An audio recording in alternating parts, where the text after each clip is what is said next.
Zanzibar sanjari na tathmini ya hali ya umaskini wa Zanzibar. Kuna mengi ambayo utaweza kuyapata kupitia kwenye kikao hichi, kikiwa kina majadiliano ya msingi kabisa kutoka katika ofisi ya OCGS hapa Zanzibar na wataalamu mbalimbali ambao wakiwepo hapa, tukiwa tunaona kwamba kwa mujibu wa ratiba tuliokuwa nayo ni kwamba mwanzo kutoka kuna utambulisho, lakini sanjari na hapo pia kutoka kuna Dr. Rahma Mahfudh ambaye yeye ataweza kuzungumzia mipango mbalimbali, lakini pia haitoshi, baadaye pia tutaweza kumuona mambo ya Rimak kutoka kwake Shalin, na huyu ni moja kati ya mwakilishi wa shirika la kimataifa, ataweza kuzungumza pia machache. Pia tutaweza kuona jinsi gani katika uwasilishwaji wa mambo mbalimbali, kwa mfano vile mambo ya practice manager, umasikini katika swala zima la utandawazi na mashirika mengine ambayo ya kimataifa kama vile World Bank pia itaweza kuzungumza kwa namna moja ama nyingine. Lakini itazungumziwa kuhusiana na umasikini wa Zanzibar katika uwasilishwaji wa kwanza kabisa, ambao mada hiyo itaweza kuwasilishwa na Rob Swinkles. Yeye huyu ni senior kwenye masuala ya kiuchumi na ataweza kuyazungumza kwa kina. Lakini haitoshi, pia tutaweza kuona jinsi gani katika mada hiyo michangio mbalimbali, lakini vile State of Zanzibar Children katika mada ya pili, ambayo hiyo nayo itaenda kugusa na itaweza kuwasilishwa na ndugu yetu Hali Chum katika mpango huo, na watu wengi nafikiri watakuwa wanaifurahia kwa sababu eneo hilo ni eneo ambalo linawahusu watoto. Tunafahamu fika kwamba kuna mambo mengi ya msingi yanakuja kujadiliwa, lakini miongoni mwa mambo ambayo yameweza kutajwa kuna mambo 7. Katika mambo 7 hayo kwenye upande wa mtoto kuna 3 ambayo yanaonekana kwamba ni sugu. Lakini tathmini ya hali ya umaskini, je, ikoje hii utaweza kuijua muda sio mrefu, kwa sababu itakuwa ni mada ya kwanza kabisa katika uwasilishaji katika ukumbi huu wa Madinatul Bahari leo hii.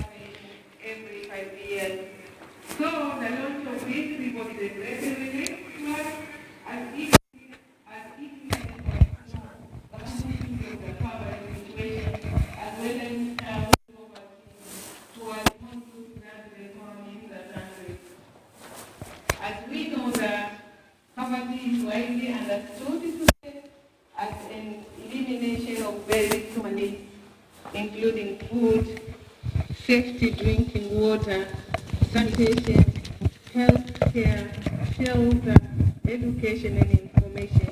It is also characterized by unsafe environments and social discrimination and exclusive, by lack of participation in decision-making and in civil, social, and cultural life. When we think of child poverty, we think also about the night of future. Severe or extreme poverty can threaten our children's very survival or cause permanent damage, physically or mentally or both. It can destroy opportunities of fulfillment forever and feed on an ending cycle and poverty. This is why UNICEF insists that poverty begins with the children.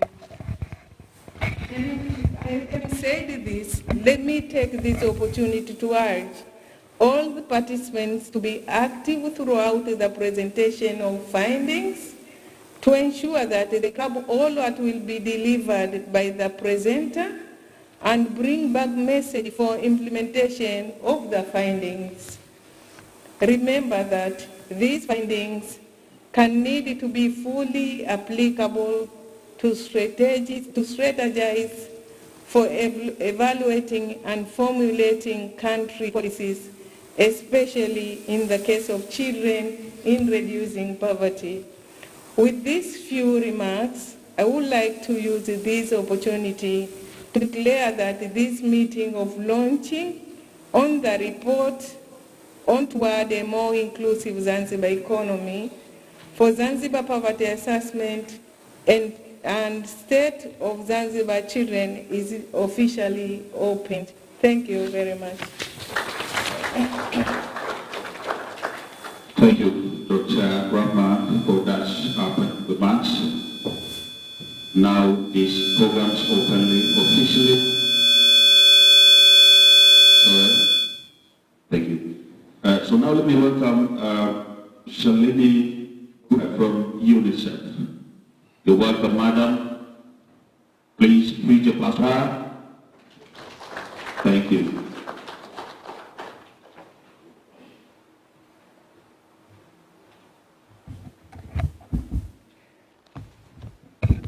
Nakusalimu kwa jina la Jamhuri na Muungano wa Tanzania. Habari, assalamu alaikum. Honorable Dada Ambassador Amina Salum Ali, the Chairperson, Office of the Chief Government Statistics Board. Salum Qasim Ali, the Chief Government Statistician. Salama Ramdan Makame, Commissioner of Populations at BC. My friends and colleagues from the World Bank, Rob Swinkle, Senior Economist. Priscilla Paki, Practice Manager, Poverty Global Practice from the World Bank's office in Nairobi. My fellow colleagues from the United Nations, Dorothy, our coordinator for Zanzibar, Save the Children colleagues, representatives of principal secretaries, directors from ministries, TASF regional coordinator, all the participants present here from different institutions, including my own, members of the media, Mbidi Nambwana, Assalamu alaikum once again.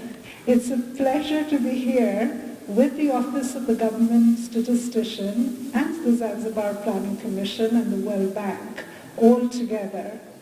I'm very thrilled to be part of this joint launch of the State of Zanzibar's Children Report and the Zanzibar Poverty Assessment. Ambassador Amina said this very clearly. Poverty and prosperity begin with the child. They begin with children in Tanzania, and that's why today is so important. Before I go any further, I want to appreciate OCGS and ZPC for your leadership in bringing us together to look at the data, to look at the analytics, and then make the linkages with government plans, government budgets, government programs, and results on the ground for children, all in one cycle.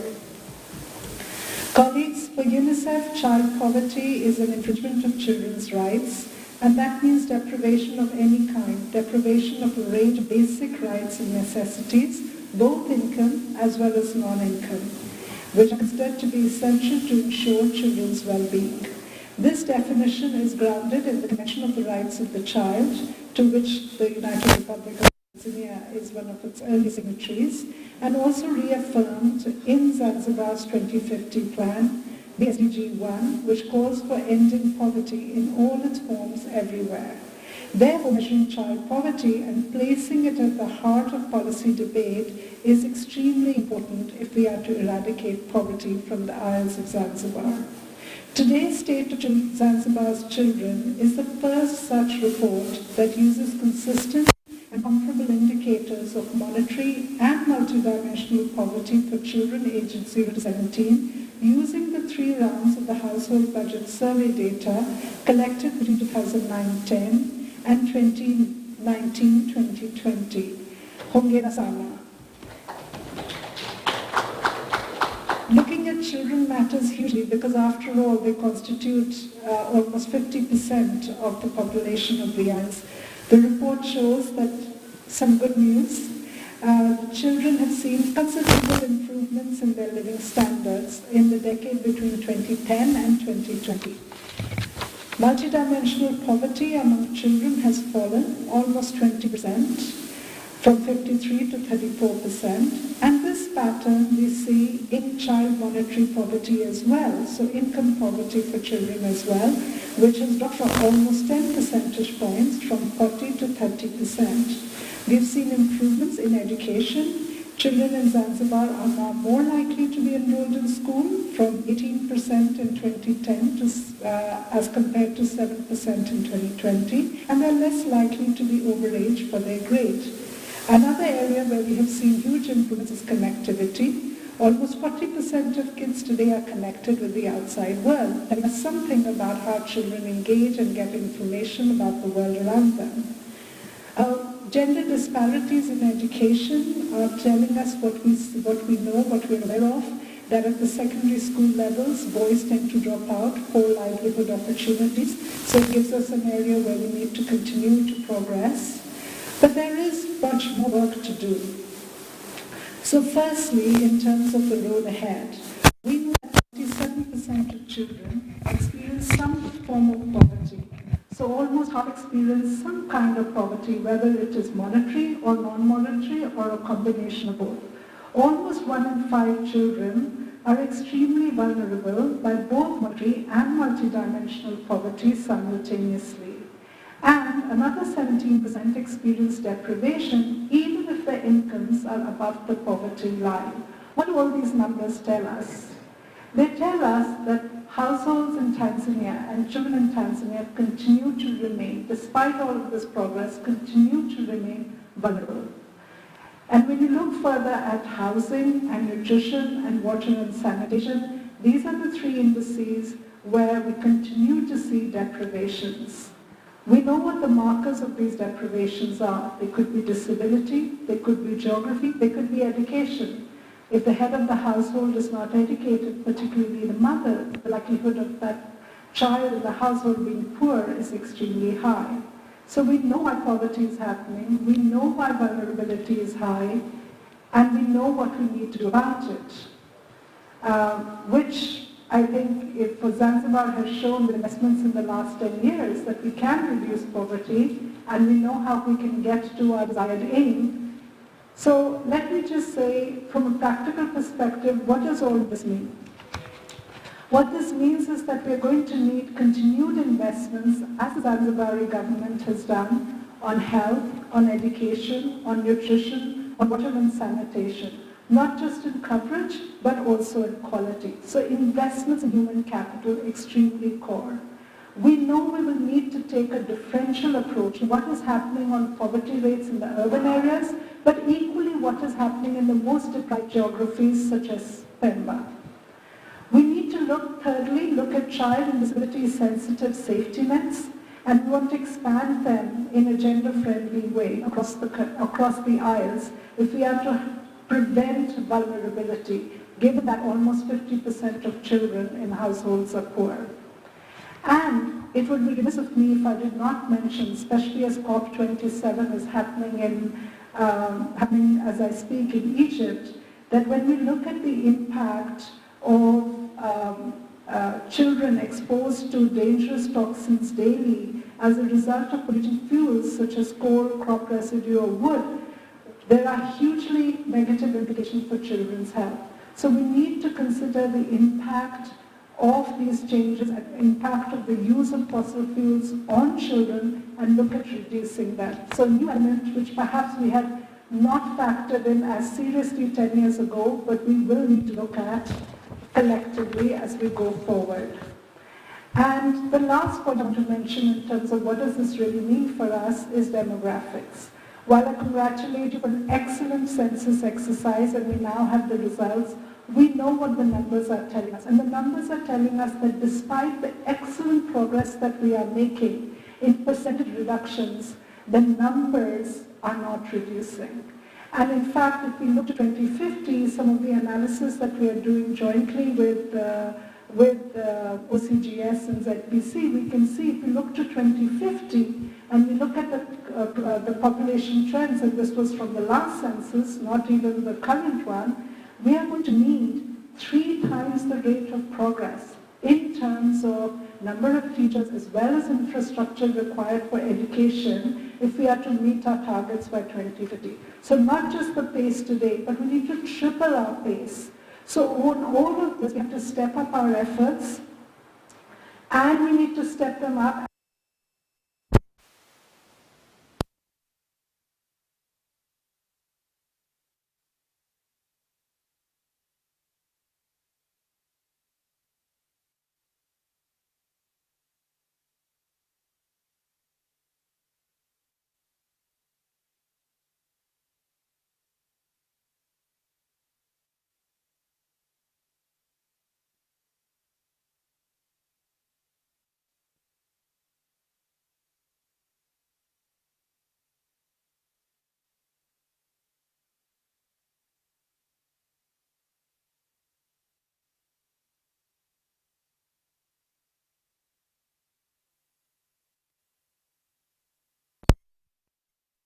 Excellent plan for particularly cholera reduction. We have excellent programs for women's empowerment.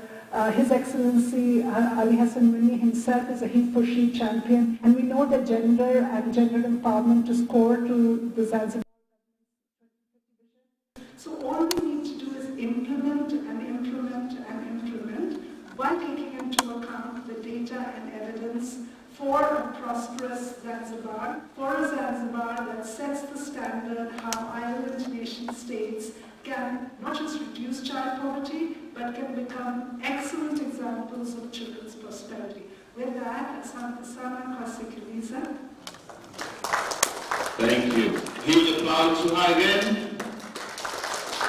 Thank you so much, Madam Bagura, for your excellent remark there.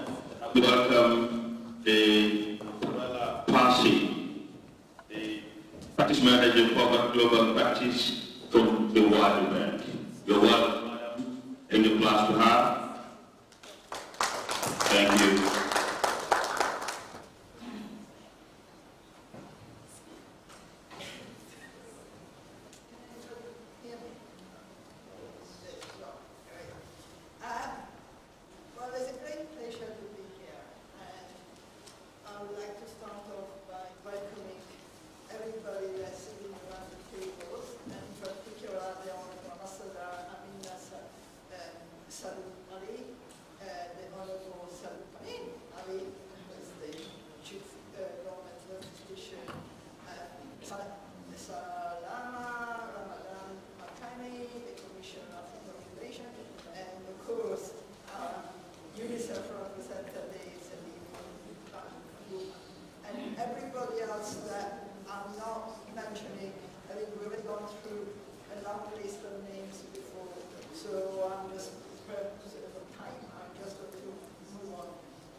So it's a real pleasure to be here today for the launching of the Zanzibar Poverty Assessment 2020. I was actually here for the launching of the last report that was 4 or 5 years ago. So it's particularly nice for me to be here again. So this report was very much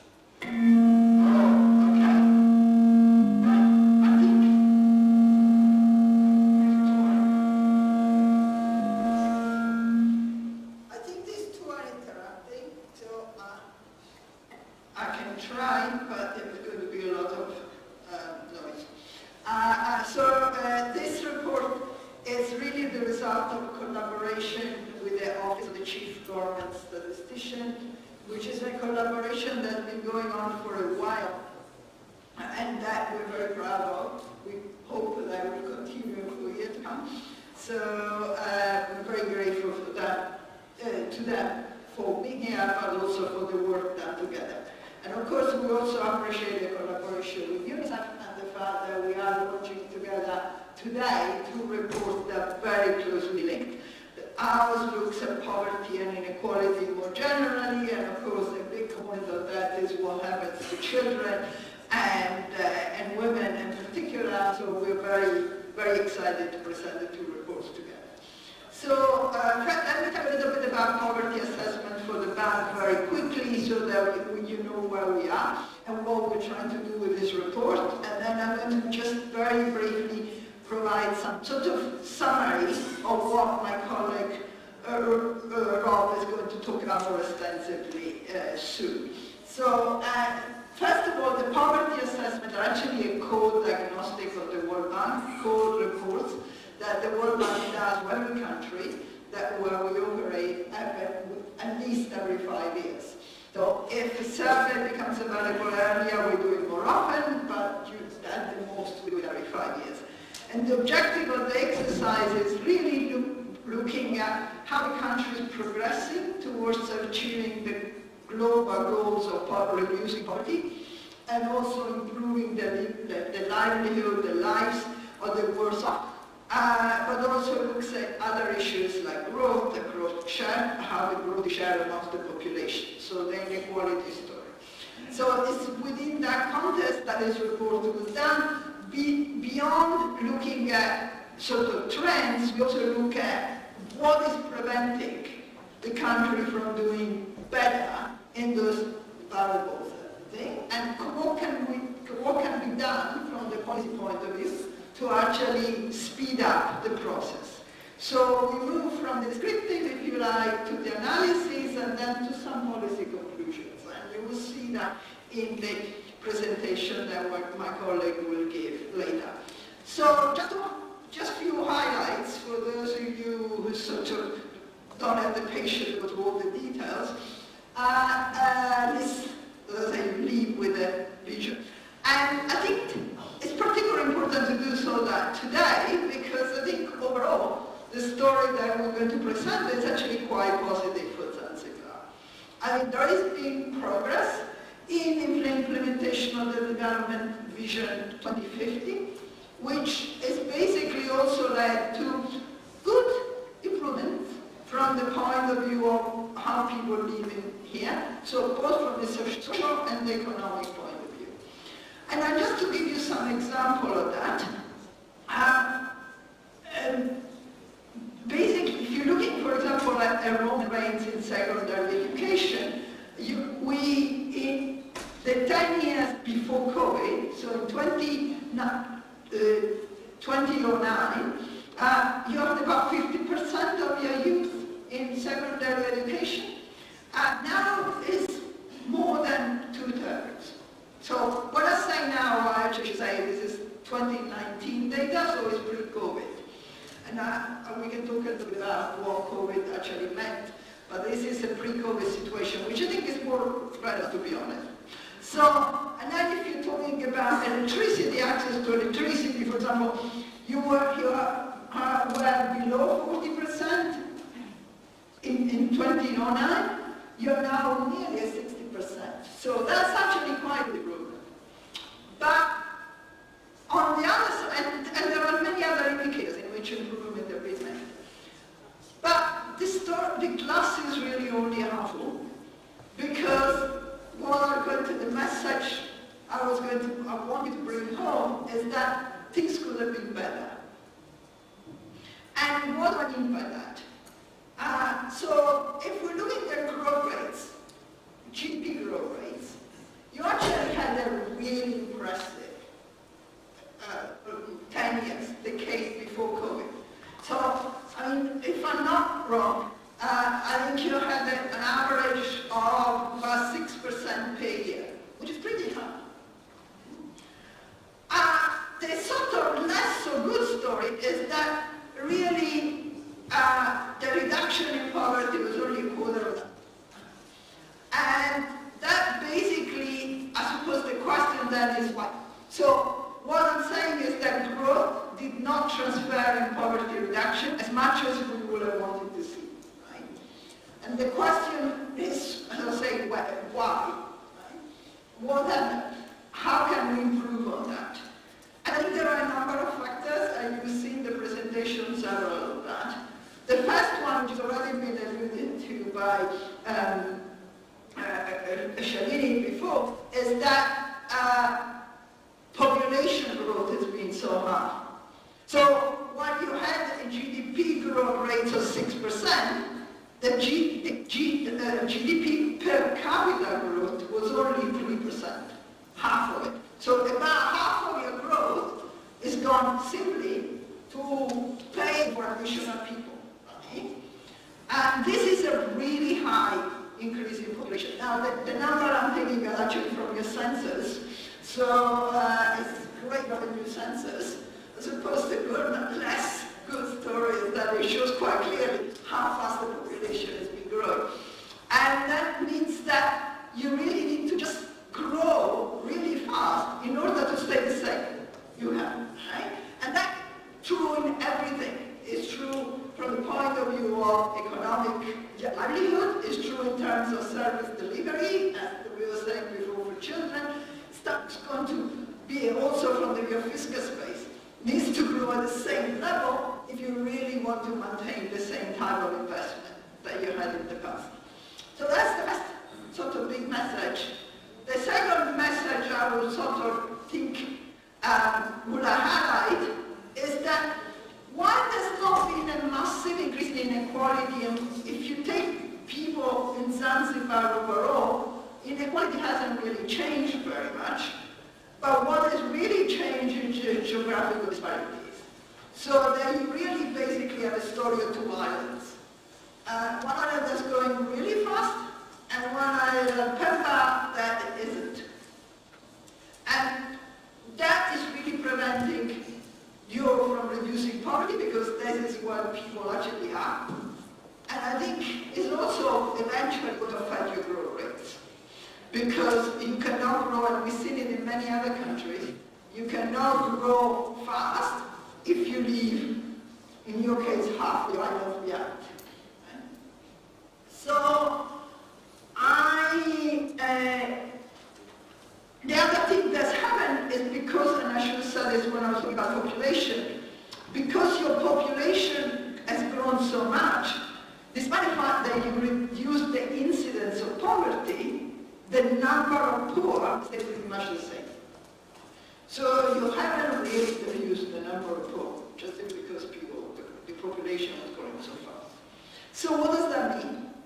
I think what that means is that looking ahead, especially with all the shocks that are currently happening in the world, and we can talk more about COVID, we can talk more about the war, but I think also the climatic shock, which is going to affect you substantially in the years to come.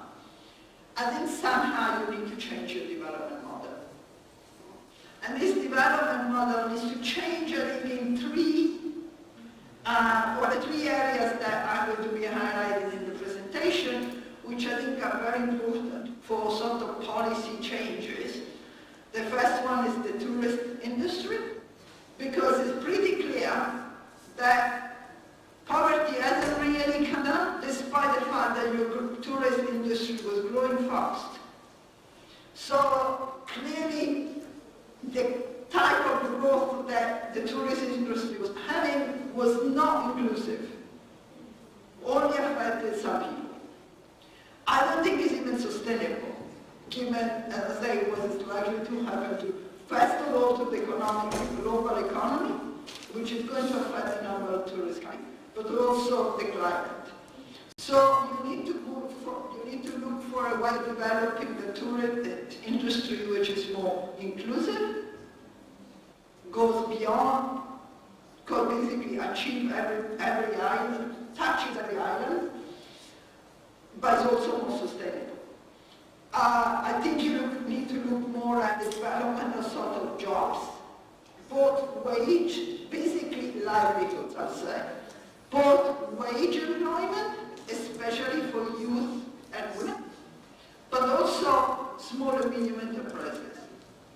And sort of trying to reduce the barriers to the development of small and medium enterprises. And there are many, and my colleague is going to get into the details of that. Then, as I say, focus particularly on women and youth, because they seem to be the ones that are currently out of the labor market, more likely to be out of the labor market, either because they don't participate or because they just don't, they're very high, much more likely to be unemployed. What are the entry points for this? And I think the discussion here is quite extensive. The entry point, obviously, you have several.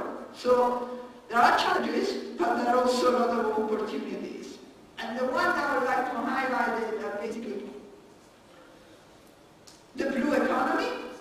And I think we all have different definitions of what the blue economy involves, but I think the important thing is that it has to be, it's not just, you cannot just leverage the blue economy. You need to leverage it in a way that is inclusive and sustainable. Otherwise, you're going to have more of this unbalanced growth model. I think given that your population is growing so fast, you're going to need to target, because you don't have enough fiscal resources to continue to provide the services you need. If you want to continue to improve, for example, even just go back to one of the things I mentioned before, enrollment in secondary school. With the number of young people coming into secondary school, it's going to cost a lot of money. So in order to really leverage your fiscal resources, you're going to have to target. And I would argue you need geographical targeting more than you need individual targeting, because you have a part of this country that's been left behind. And basically, I think the rest, which is related to what Shani said before, is really service delivery. Again, just because of the increasing population, the demand for on the service delivery side are going to be substantial. And somehow you cannot lose quality, and you need to make it more inclusive. And that is a sort of a challenge ahead, but as I say, also a lot of opportunities. And I'm just really going to finish off now by simply thanking again the Office of the Chief Government Statistician, if I get this the right order, and UNICEF for organizing the thing today. It's a real pleasure to be here, and look forward to the next time when I'll be here.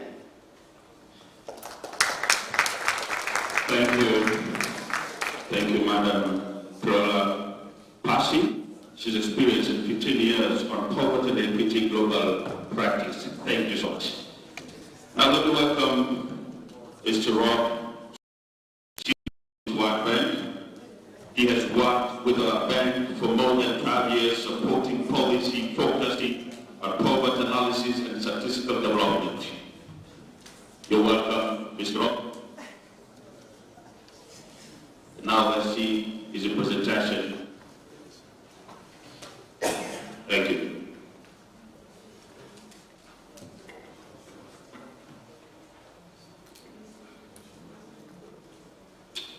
Okay, thank you so much. Commissioners, Chief Government Statisticians, Commissioners of ZPC, and UN representatives, Shalini. Nafurahi sana kuwa hapa kuzungumza kuhusu matokeo ya utafiti kuhusu umaskini katika Zanzibar. Na hii kazi tulifanya pamoja na ofisi ya MTAKWIMU mkuu Zanzibar na pamoja na Planning Commission Zanzibar na State University wa Zanzibar pia. Unaona nimeshabadilisha kwa Kiingereza.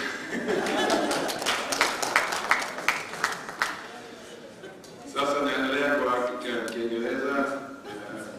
Mara ijayo tasema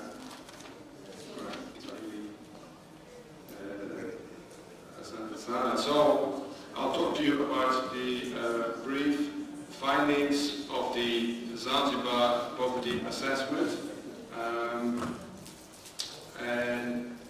As you know, the assessment is based on the OCDS household budget surveys.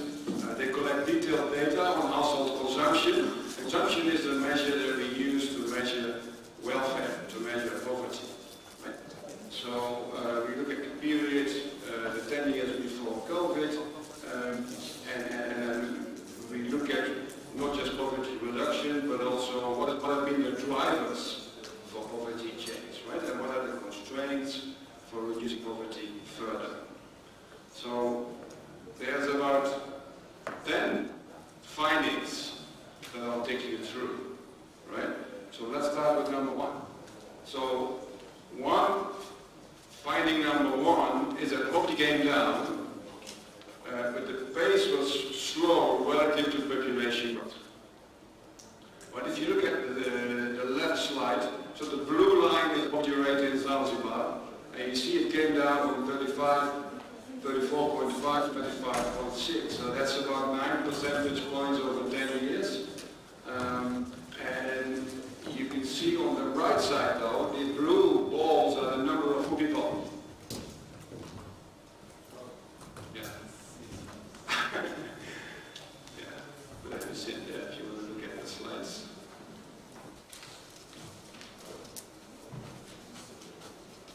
So the blue balls on the right side are the number of poor people. You can see the number of poor people hasn't gone down very much.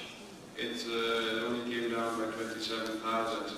And if you look at the difference between urban and rural, so rural is the yellow line and urban is the green line, you see the gap between urban and rural actually increased, right? So the gap between the gap between the green and the yellow line has actually become a little larger. So you see the gap between poverty in urban areas and rural areas has increased. But poverty came down in both areas, but it came down much faster in urban areas. You can see urban poverty almost halved, right? Whereas rural poverty came down much slower. And if you look at the number of poor people, you see the number of poor people, that's the right-hand slide now. The yellow balls, you can see the yellow circles, the number of poor people in rural areas has actually not come down over the past 10 years. In fact, has increased, right? This is all before COVID. You could say, so what happened then after COVID? Well, the survey ended just before COVID, but what we did, we used the labor force survey that was done after the COVID pandemic to impute consumption and then look at poverty, and we saw actually poverty increased by almost 2 percentage points in urban areas and came down a little bit in rural areas. Okay, now, if you look at poverty across regions in Zanzibar, you see there are large differences across regions, and poverty is coming down in all the regions, so that's the good news, but the gaps between the regions are widening. And this is largely driven by the gaps between Unguja and Pemba. So if you look at the chart, the two bars on the right reflect Zanzibar. Right? We've seen it. Poverty came down from 34.5 in 2009 to 25.6 in 2019. So it came down, but you see that the drop in poverty differed. If you look at MKUU, for example, poverty came down much faster than anywhere else. If you look at the two regions in Pemba, that's Kazini Pemba and Kusini Pemba, yes, poverty came down, but the gap between the other regions in Zanzibar remained very large, right? So you see the gaps, therefore, between the regions, therefore, increased. You also see the confidence intervals there, and you see actually all of them overlap. That's because the survey sample in 2019 wasn't very large. So this measurement isn't as precise as you would like it to be. But the poverty reduction, though, was statistically significant, at least in Zanzibar as a whole and in Guinea Margarita. On the right side, you see the poverty map for 2019, and the darker the area, the higher the poverty rate. Right, so you can see the dark areas in Pemba, where poverty is much higher than in Unguja. Right, so you see, Pemba poverty around 40%, 45%, and it's much higher than in Unguja, where this is, between 24 and 14%. Urban and rural is largely driven by Unguja and Pemba. Now, as Briella was saying, the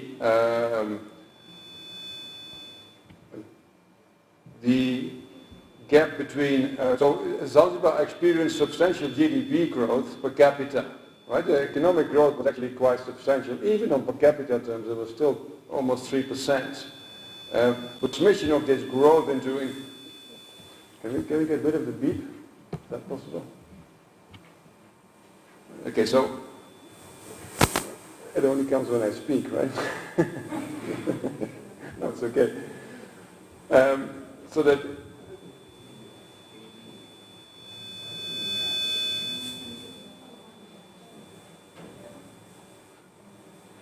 there's something we can do. Should we get rid of this thing, or what is the problem?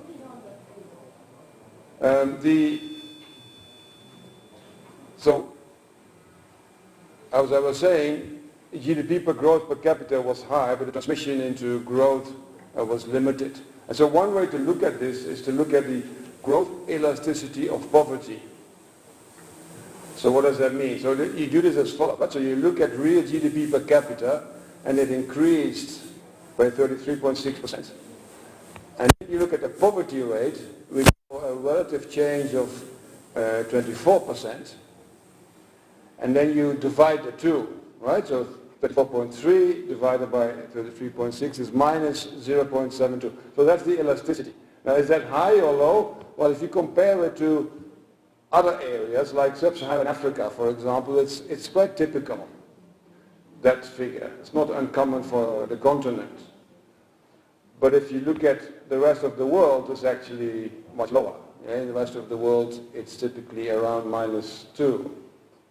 Right? And so this is because what we see in sub-Saharan Africa, often the type of growth is in sectors which are fairly capital intensive, and there's less growth in sectors that are labor intensive. So the sectors where a lot of people work, like agriculture or other areas, labor intensive manufacturing, we don't see a lot of that growing in Africa, in sub-Saharan Africa. So the growth that is there often doesn't translate very well into poverty reduction as a consequence. And so in Zanzibar, it's the same. We have the same problem. Growth is there, but relatively little poverty reduction. Poverty is reducing, but relatively small to the economic growth. So the other thing what we looked at is to see what happened to the sectors where people work. Right? So here you show, this is from the Labour Force Survey, and you can see for men and women and together where the population is employed. Right? And you see the blue part is agriculture, and you see between 2014 and 2020 the proportion working in agriculture dropped by 5 percentage points. If you look at the women in particular, you saw a spectacular drop in the proportion of women working in agriculture in Zanzibar. It dropped by 10 percentage points.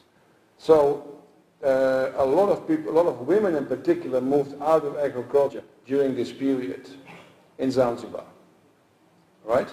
And you see the sector that was growing fastest was services, particularly for women. So you see that likely a large portion of these women went to the services sector, right? Now, one thing you can do in poverty analysis is to decompose poverty reduction, right? And you can say, to what extent is poverty reduction driven by growth within the sector or by people moving to another sector, right? And so this chart, this is a bit technical, but the chart shows, the blue part shows the proportion, or shows the poverty reduction that was due to intrasectoral growth, right? And so this is growth within agriculture, within services. And the orange part is the population shift effect. So the population, the poverty reduction that is driven by people moving to another sector. And you see it's very low. So poverty reduction was largely driven by growth within the sectors, and not by people moving to another sector.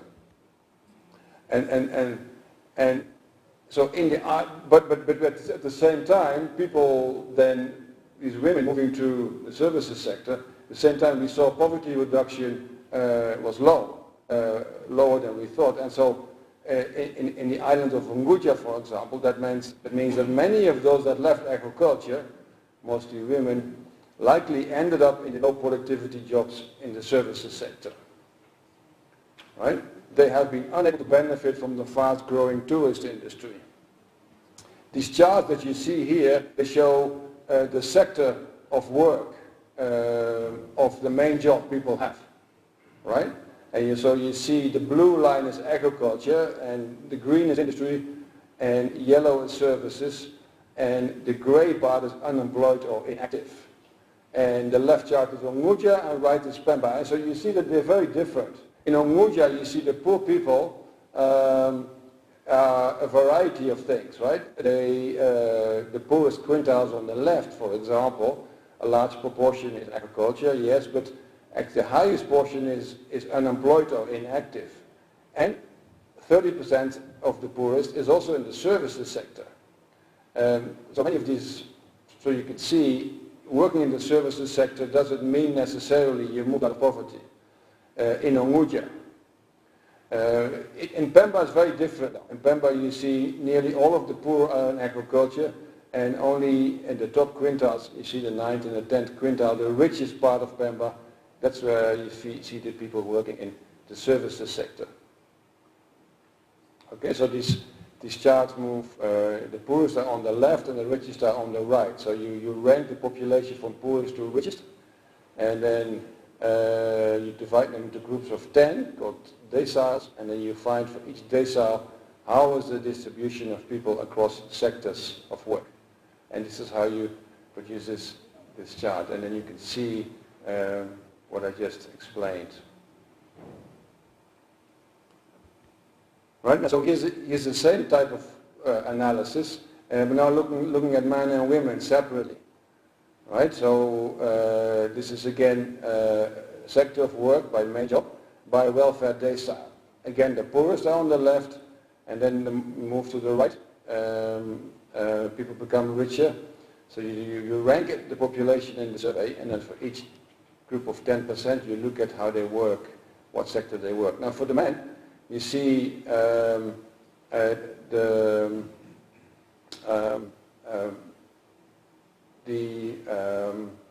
working in services is definitely helping you to become richer, but you also see on the poorest part, it's a mix between services, agriculture, and being unemployed, right? That's for man, each around 20%. But if you look at women, the poorest women actually, the largest group among the poorest 10% are young, unemployed, and inactive women. So there's this group of young women actually in Unguja that is Unguja only. This group of young women in Unguja that is very poor. In fact, the 40% of the people in the poorest women in Unguja are actually unemployed and inactive. So this is a bit of a it's quite unusual for poor people to be inactive or unemployed. So there's quite a bit of a puzzle there that requires some special attention. What's going on there in their group? Who are these women, and what do they need? Okay, so let's look a little bit at the non-monetary poverty indicators. Right, so for example, here we see net enrollment rates, and the chart is showing them by wealth groups. So here we have divided the population into 5 groups of 20%, and we have them then ranked across wealth. So you have the poorest 20%, the second poorest, third, fourth, and wealthiest. And then when we look at enrollment, in this case, we estimate the enrollment for each wealth group. Right? And you see, comparing 2014 to 2019, that enrollment, net enrollment in basic education really went up for all wealth groups. But you also see that the gap between the poorest 20% and the wealthiest 20% actually has increased.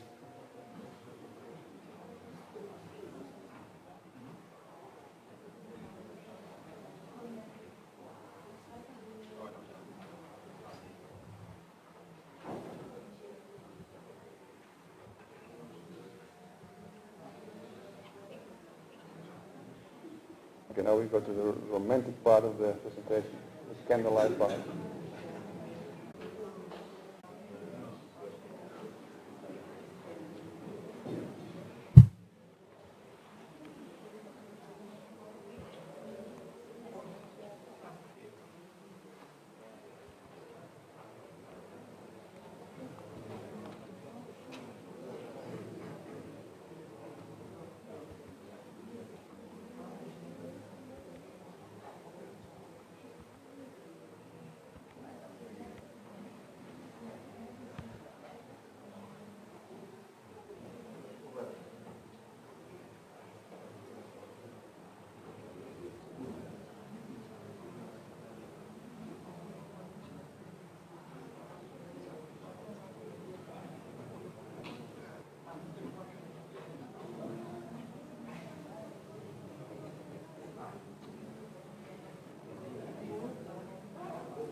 Mm-hmm.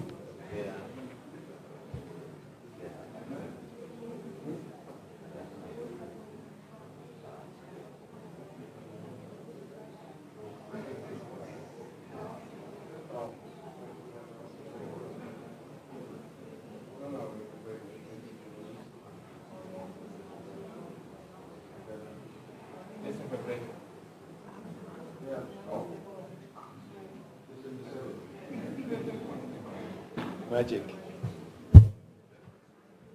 Or Mr. O, please go ahead. Let there be light, and there was light.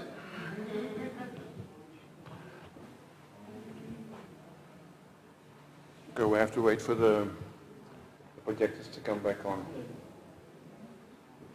Have to switch them on. Okay.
Okay. So I was talking about education. We were talking about this chart showing the enrollment rate in basic education, secondary and tertiary. And then you see a vertical series of circles, and each circle is a wealth group. So you can see the progress was there for all the wealth groups, for the poorest, for the middle groups, for the richest. But you also see that the gap between the poorest and the richest increased, right?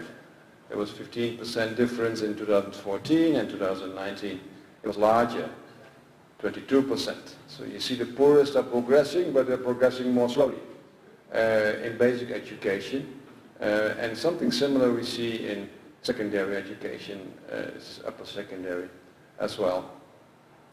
And then the right chart shows electricity. So access to electricity actually in Zanzibar really increased rapidly. You see here the pink part is showing both in Pemba and Unguja going up pretty rapidly by 10–50%. Even solar energy actually increased, became important, especially in Pemba. So good progress on these indicators largely. But if you again look at the different islands and look at the different indicators, you still see that in terms of monetary poverty, multidimensional poverty, housing deprivation, deprivation in years of schooling, etc., you see there's a large gap between Unguja and Pemba. And so you can talk about, you can define this as a special poverty trap, right? So if you're born in Pemba and you're poor, your chances of moving out of poverty are much lower than in, well, first of all, if you're born in Pemba, the chances that you're poor are higher. And then second, the chances to move out of poverty are lower than in Unguja because social services, housing and schooling, etc., are not as good as in Unguja. So people in a way are stuck there. You could call that a special poverty trap.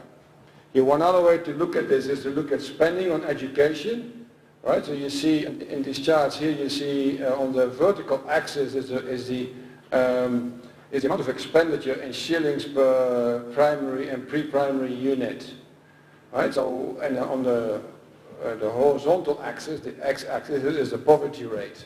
So the further you move to the right, the poorer the district. And the higher you move up in the chart, is the higher the expenditure on schools per school. And so you see the poorer, the line goes downwards, meaning the poorer the district, the less money is actually spent on schools, per school, per unit. And you see that's affecting the districts in Pemba. And on the right hand slide chart, I mean, you see that you see the class size, the student classroom ratio. Here you see the poorer the district, the higher the student per classroom ratio, right? And so this analysis was done by looking at available expenditure data from the education sector at the district level.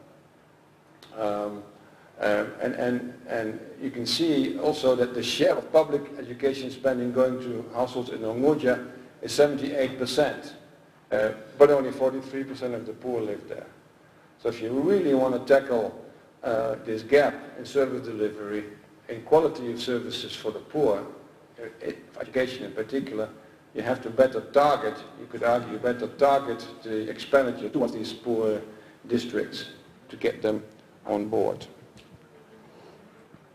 If you look at health spending, so the other thing we did was we looked at the household survey shows how many people are using healthcare services and how that differs between the poor and the rich. And then from the health ministry data, we know how much they spend on each of these services. And so then you can see who is benefiting from them, right?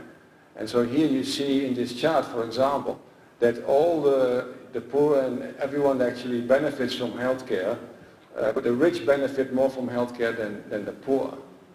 So for example, of all public spending on healthcare, 60% goes to the poorest quintile, whereas 24% goes to the richest quintile. And so you can see it's slightly biased towards the better off. And this is despite the fact that the poor are actually sick more often.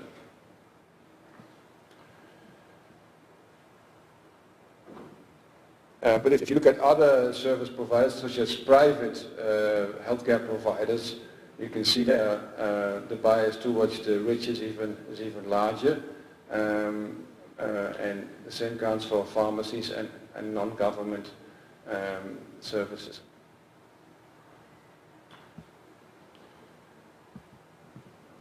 So the survey also asked questions about whether people receive social assistance.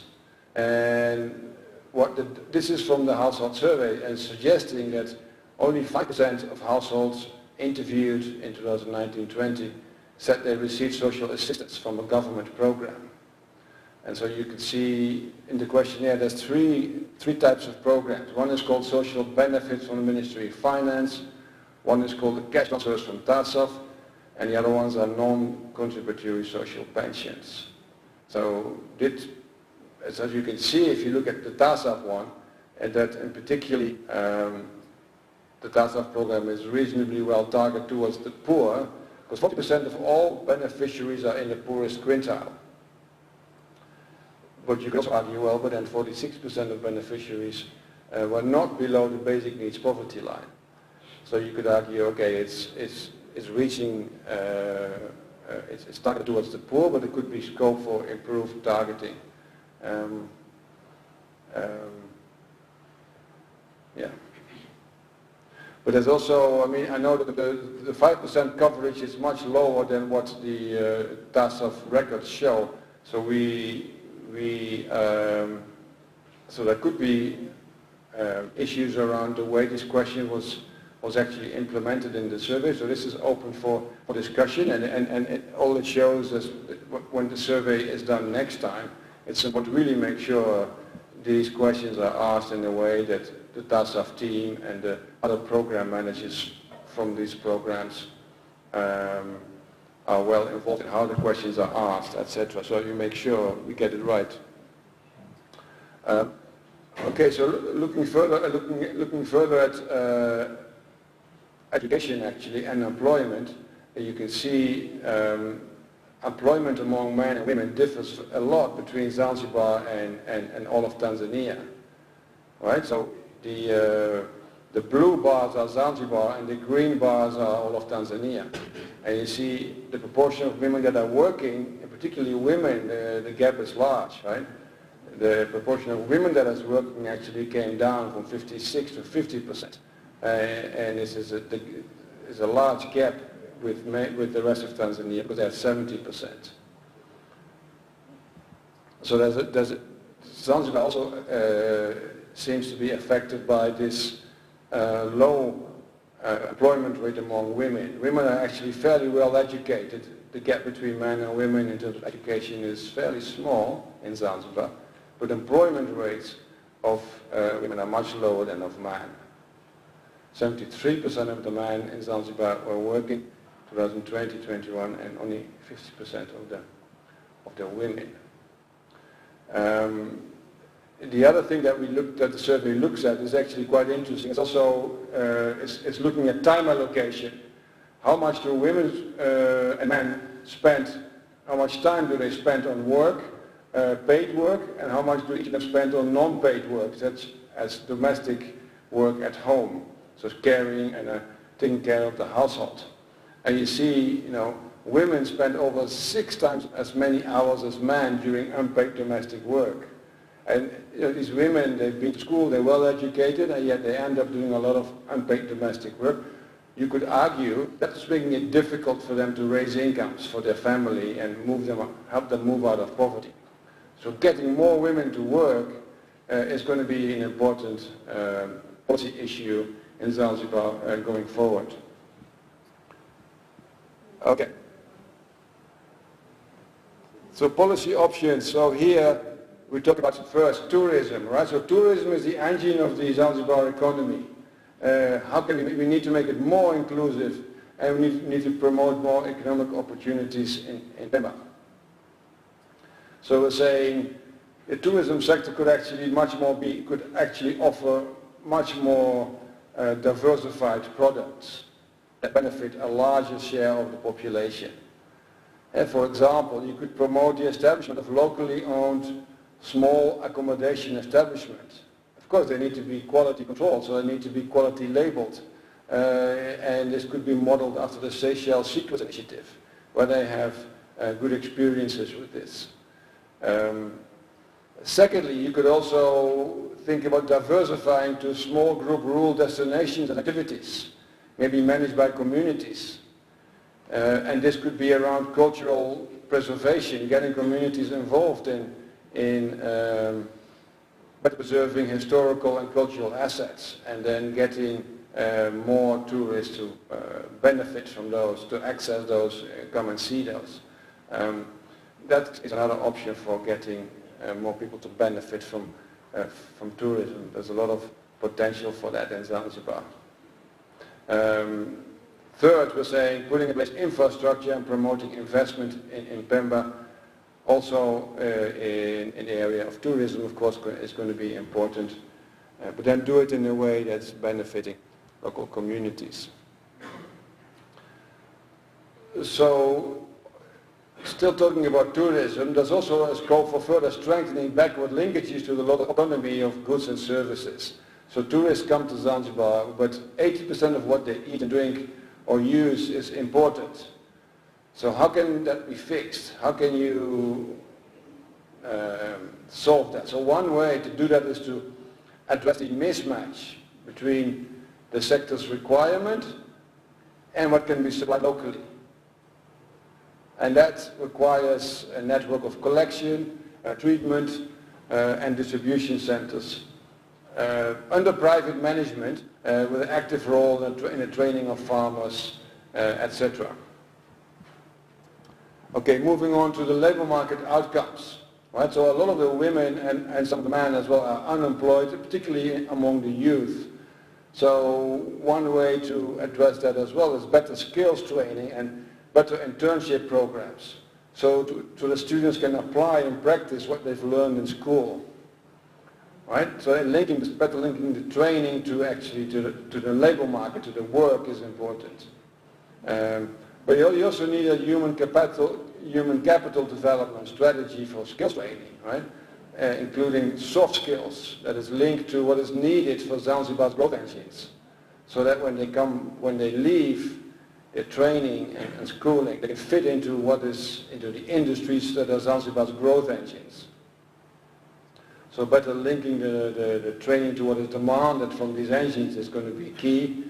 But also, thirdly, a change in gender values and norms regarding unpaid domestic work is going to be important. So, you know, if we want more women to work, then these gender norms will have to change regarding unpaid domestic work, the distribution across men and women, and perhaps also improving daycare.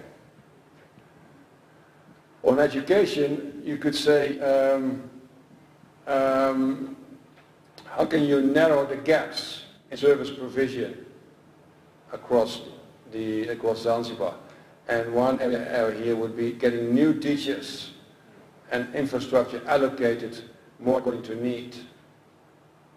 Right, so you need more public schools and teachers and more targeted support to the most marginalized children. Now, building resilience to income shocks will obviously be key for sustaining poverty reduction.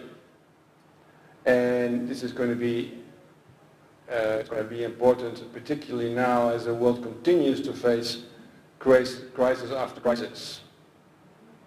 So you need people to protect them against shock. So this could include access to savings and capital, and improving access to social protection, and better monitoring of the social protection. Of course, health insurance, and better targeting of effectiveness of social transfers and health insurance. Is it reaching the right people in time, etc. Okay, the other part, of course, is the business environment, right? We want these small and medium-scale enterprises to grow and create jobs. So this requires then, particularly those that can boost value addition of local produce and increase job creation. So these are opportunities. There are many opportunities for improving the business environment. for medium-scale enterprises. There's a lot of ideas already around on what can be done to make it easier to do business. And many of these enterprises are actually important for aggregating and processing local produce, such as seaweed and salt and artisanal products. And this can be an important source for poor women. But you could also need, say, we need better financial services for startups and strengthening copyright protection and business skills and quality standards of goods and services. And then strengthening the public-private dialogue will be important to realize these needed reforms.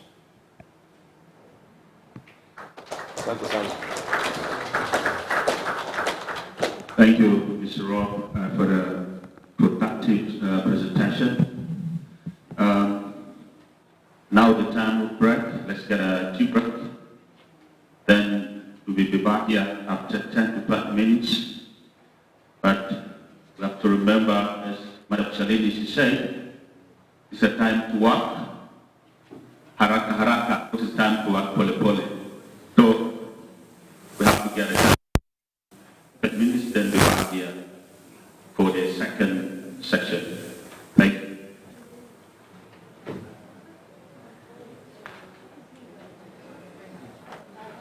Okay, tea break, you can go down there, the left side, you can get a tea. Please, within the 20 minutes, we should be back in here. Wa hali ya mtoto wa Zanzibar pamoja na tathmini ya hali ya umaskini Zanzibar. Lakini nini ambacho kinachoendelea? Kwa mara ya kwanza ambapo kulikuwa kuna mijadala ambayo imeweza kujadiliwa kwa pamoja, na mijadala ile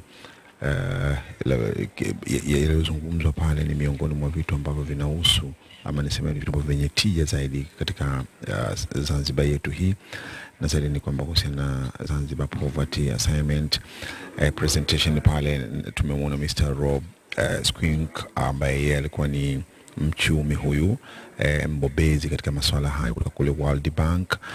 Lakini katika section hii, mara baada ya chai, sasa tumerejea tena, na hapa patakuwa pana discussion ambayo tunataraji itatolewa na Dr. Makame. Makame ni director department kutoka Marine Conservation, na waziri pia ni waziri huyu wa uchumi wa blue, ambaye itakuwa ni itakuwa ni moja katika kitu ambacho itakuwa kinatija sana. Na labda tusikilize kile ambacho kinachoendelea pale ili tuweze kujua nini ambacho kinazungumzwa na Mheshimiwa Waziri Makame.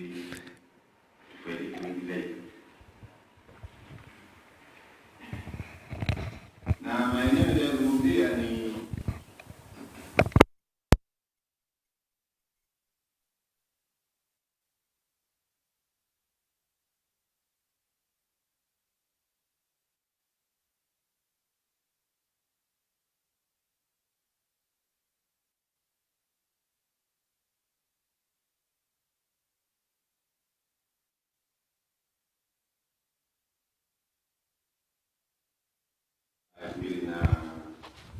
tisa 10, 14, 15, lakini vile ya mwisho ya 920. Na kwenye main finding vile vile tutazungumzia ule mtiririko wa multidimension na katika maeneo 7, na maeneo yenyewe ni maeneo ya makazi, maeneo ya lishe, maji na usafi, elimu, mawasiliano, afya pamoja na protection. Lakini vile vile tutazungumzia pattern, yani kwamba kuonyesha ile hali ilivyo baina ya sehemu moja na nyingine kwa katika Zanzibar, lakini na yale maeneo ambayo ya kuimarishwa siku za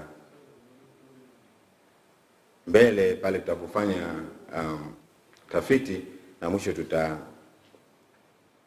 conclude. Tunajua kwamba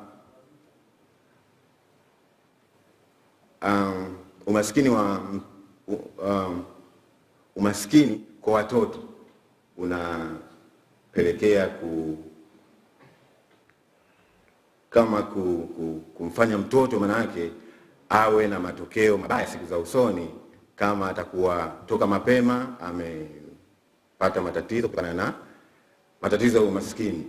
Na hii inatokana na kwamba kwenye maeneo yake ya elimu, lakini vile vile katika maendeleo yake ya kazi, yote haya yanasababishwa sana au ni matokeo mabaya kutokana na hali ya umaskini ya mtoto. Vile vile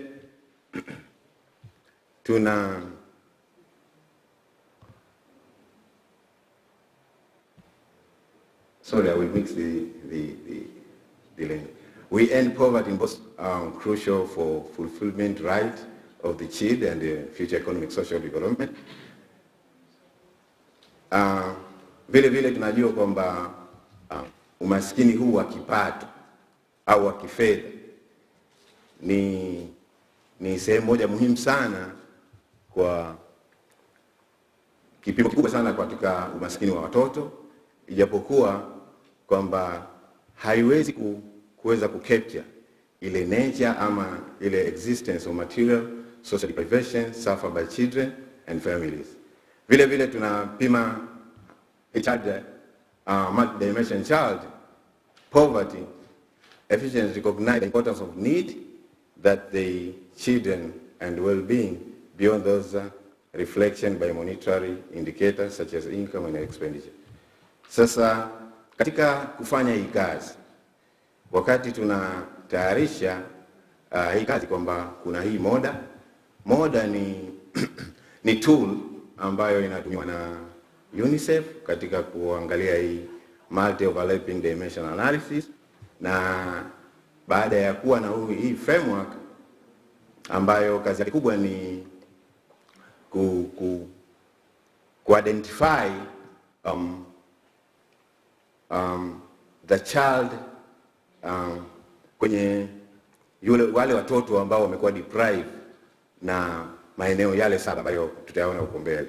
Sasa kwenye kazi hii ilipokuwa inatayarishwa kwamba UNICEF walikuja na inception report, walitayarisha inception report.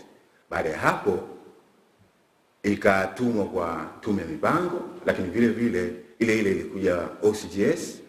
Tulichofanya tukaipitia, baada ya kuipitia tukarejesha mrejesho UNICEF. Baada ya hapo then tukafanya analysis, na analysis yetu ilifanya katika maeneo matatu au HBS 3, Household Budget Survey 3, utafiti wa mapato na matumizi kwa maeneo matatu, ambayo moja ilikuwa 2009, tukajafanya 2014-15, lakini vile vile tukajafanya mwaka 2019-20.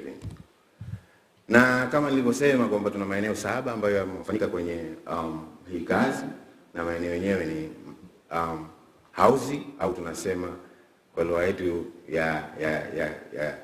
ya Kiswahili kwamba makazi, na hii imeangalia maeneo mawili makubwa. Eneo la kwanza overcrowding, kwamba masuala haya kwenye Household Budget Survey yaliulizwa kwamba kaya kama ina watu wengi katika chumba, lakini vile vile masuala ya dwelling construction material, kwamba nyumba kama imejengwa kwa nini, kwamba kwenye kuta zake, lakini vile vile kwenye paa lililoezekwa, imezekewa nyumba kwa nini, na vile vile sakafu, floor material. Sasa kwenye sakafu, kama tunavyojua kwamba sakafu ni kitu kimoja muhimu sana, hasa kwa watoto wachanga ambao wanatambaa, ina madhara makubwa sana ukilinganisha na nini. Sasa hayo ni maeneo ambayo tuliyoyafanyia kazi, lakini vile vile masuala ya lishe. Na lishe dimension hii kwamba imetayarishwa kwa indicator au viashiria vitatu, ambacho kimoja ni food insecurity, ile hali ya chakula, usalama wa chakula wa kaya, lakini vile vile idadi za milo ambazo kaya inakula au inapata kwa siku, na mwisho kuna makundi kama 10 hivi ambayo yaliwekwa kwa ajili ya kuangalia kama je, hizi kaya zinakula au zinapata aina hizi za chakula. Kwa hiyo kuna vyakula kama nyama, maziwa, samaki na vyakula vingine vya uwanga pamoja mboga na pamoja na vyakula vinatokana na nafaka. Kuna water and sanitation, na hii vile vile imeangalia sana kuhusiana na vyanzo vya maji, lakini hata na ile masafa ya maji, na mwisho kabisa ikaangalia muda ule maji yanayopatikana, lakini vile vile na usafi, ambao usafi huu unatokana na vyoo na maeneo mengine. Eneo jingine la 4 ni mawasiliano. Hili kwenye utafiti huu wa mapato na matumizi uliuliza maswala yanayohusiana na kama kaya ina simu ama la. Tukija kwenye maswala ya elimu kwamba tumeangalia enrollment, attendance pamoja na literacy. Tukija kwenye protection tumetumia birth registration, pamoja na hizi ajira za watoto, na mwisho tukaangalia afya kwamba kwa maana ya kwamba kwenye utafiti wa mapato na matumizi iliuliza ili swala kwamba katika wiki 4 zilizopita, je, kuna mtu yoyote au mwanakaya yoyote alipata magonjwa, ili kuangalia kama ndio alipata magonjwa katika kipindi hicho. Na inaonesha kwamba huu ukosefu wa hayo maeneo 7 kwamba bado uko katika kwa Zanzibar kwa haya maeneo 3 na kuendelea, kwamba katika hayo maeneo 7 maana yake maeneo 3 na kuendelea. Hapa tunaangalia yani monetary poor na non-monetary poor. Monetary poor and yes, not monetary poor and monetary poor, kwamba huyu ni maskini wa kipato au la. Na kama nilivyoeleza mwanzo, tumeangalia katika maeneo yote 7 same dimensions, na inaonekana kwamba katika maeneo 3 ya kwanza katika huo mchoro ukiangalia kwamba kuna housing, makazi, nutrition pamoja na water, maji na usafi. Haya maeneo yanaonyesha kwamba privilege yake, ile hali yake kwamba iko mbaya ukilinganisha na indicator nyingine au dimension nyingine. Na hii kwa mfano tuangalie makazi kutoka mwaka 2000 na tukiangalia wale ambao maskini ukilinganisha na wasio maskini, inaonekana kwamba walio maskini ni wengi katika maeneo haya 3 ya kwanza niliyosema, kwamba kwa mfano tukiangalia housing na tukienda kwenye vile viashiria kwamba tukiangalia housing material kwamba tunaona kwamba au vile vifaa vya ujenzi tunaona kwamba kuna wale ambao sio maskini ni kidogo kuliko wale ambao ni maskini. Ukiangalia hiyo bar blue, ile blue kwamba kwa mfano kwenye housing material inaonekana kwamba iko 21, lakini wale ambao maskini wako 57. Kwa hivyo prevalence inaonekana kwamba ni kubwa sana. Na hivyo ukienda kwenye overcrowding nayo iko vile vile, inaonekana kwamba wale ambao wako ni sio maskini ni kidogo kuliko wale ambao wako maskini, kwa watoto wale wote wa Zanzibar walifanya utafiti. Lakini tukienda kwenye lishe vile vile tunaona kwamba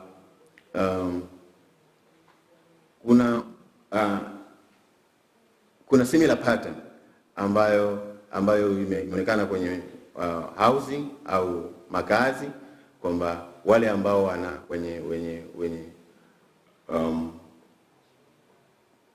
wale maskini ni wengi, na hii imeonekana kwenye indicator nyingine zinazofuata. Tukienda kwenye main finding, kwamba tunaona hapo kwamba ule trend in monetary child poverty, na tukiangalia tunalinganisha miaka mitatu ambayo ni 2010, 2015 na 2020, na karibu mikoa ya Pemba yote inaonekana kwamba prevalence iko kubwa ukilinganisha na mikoa ya Unguja, lakini ikiongozwa na Micheweni. Tukiona hapo baa za Micheweni ni kubwa, alafu zikifuatiwa na Wete mkoani, baadaye inakuja Chake Chake. Kwa hivyo ukiangalia kwa mikoa mingine yote, yani bado unaona kwamba mikoa ya Pemba prevalence iko kubwa zaidi. Lakini tukiangalia mjini Magharibi ndio inaonekana kwamba ile incidence iko chini sana. Bado tunaendelea na monitoring child poverty, na hapa tunaonesha kwamba tukiangalia kwamba kaya zote, tukiangalia kwenye kaya zote tunaona kwamba kiujumla umaskini umepungua. Tukitoka kwa mfano tunaona kwamba mwaka 2009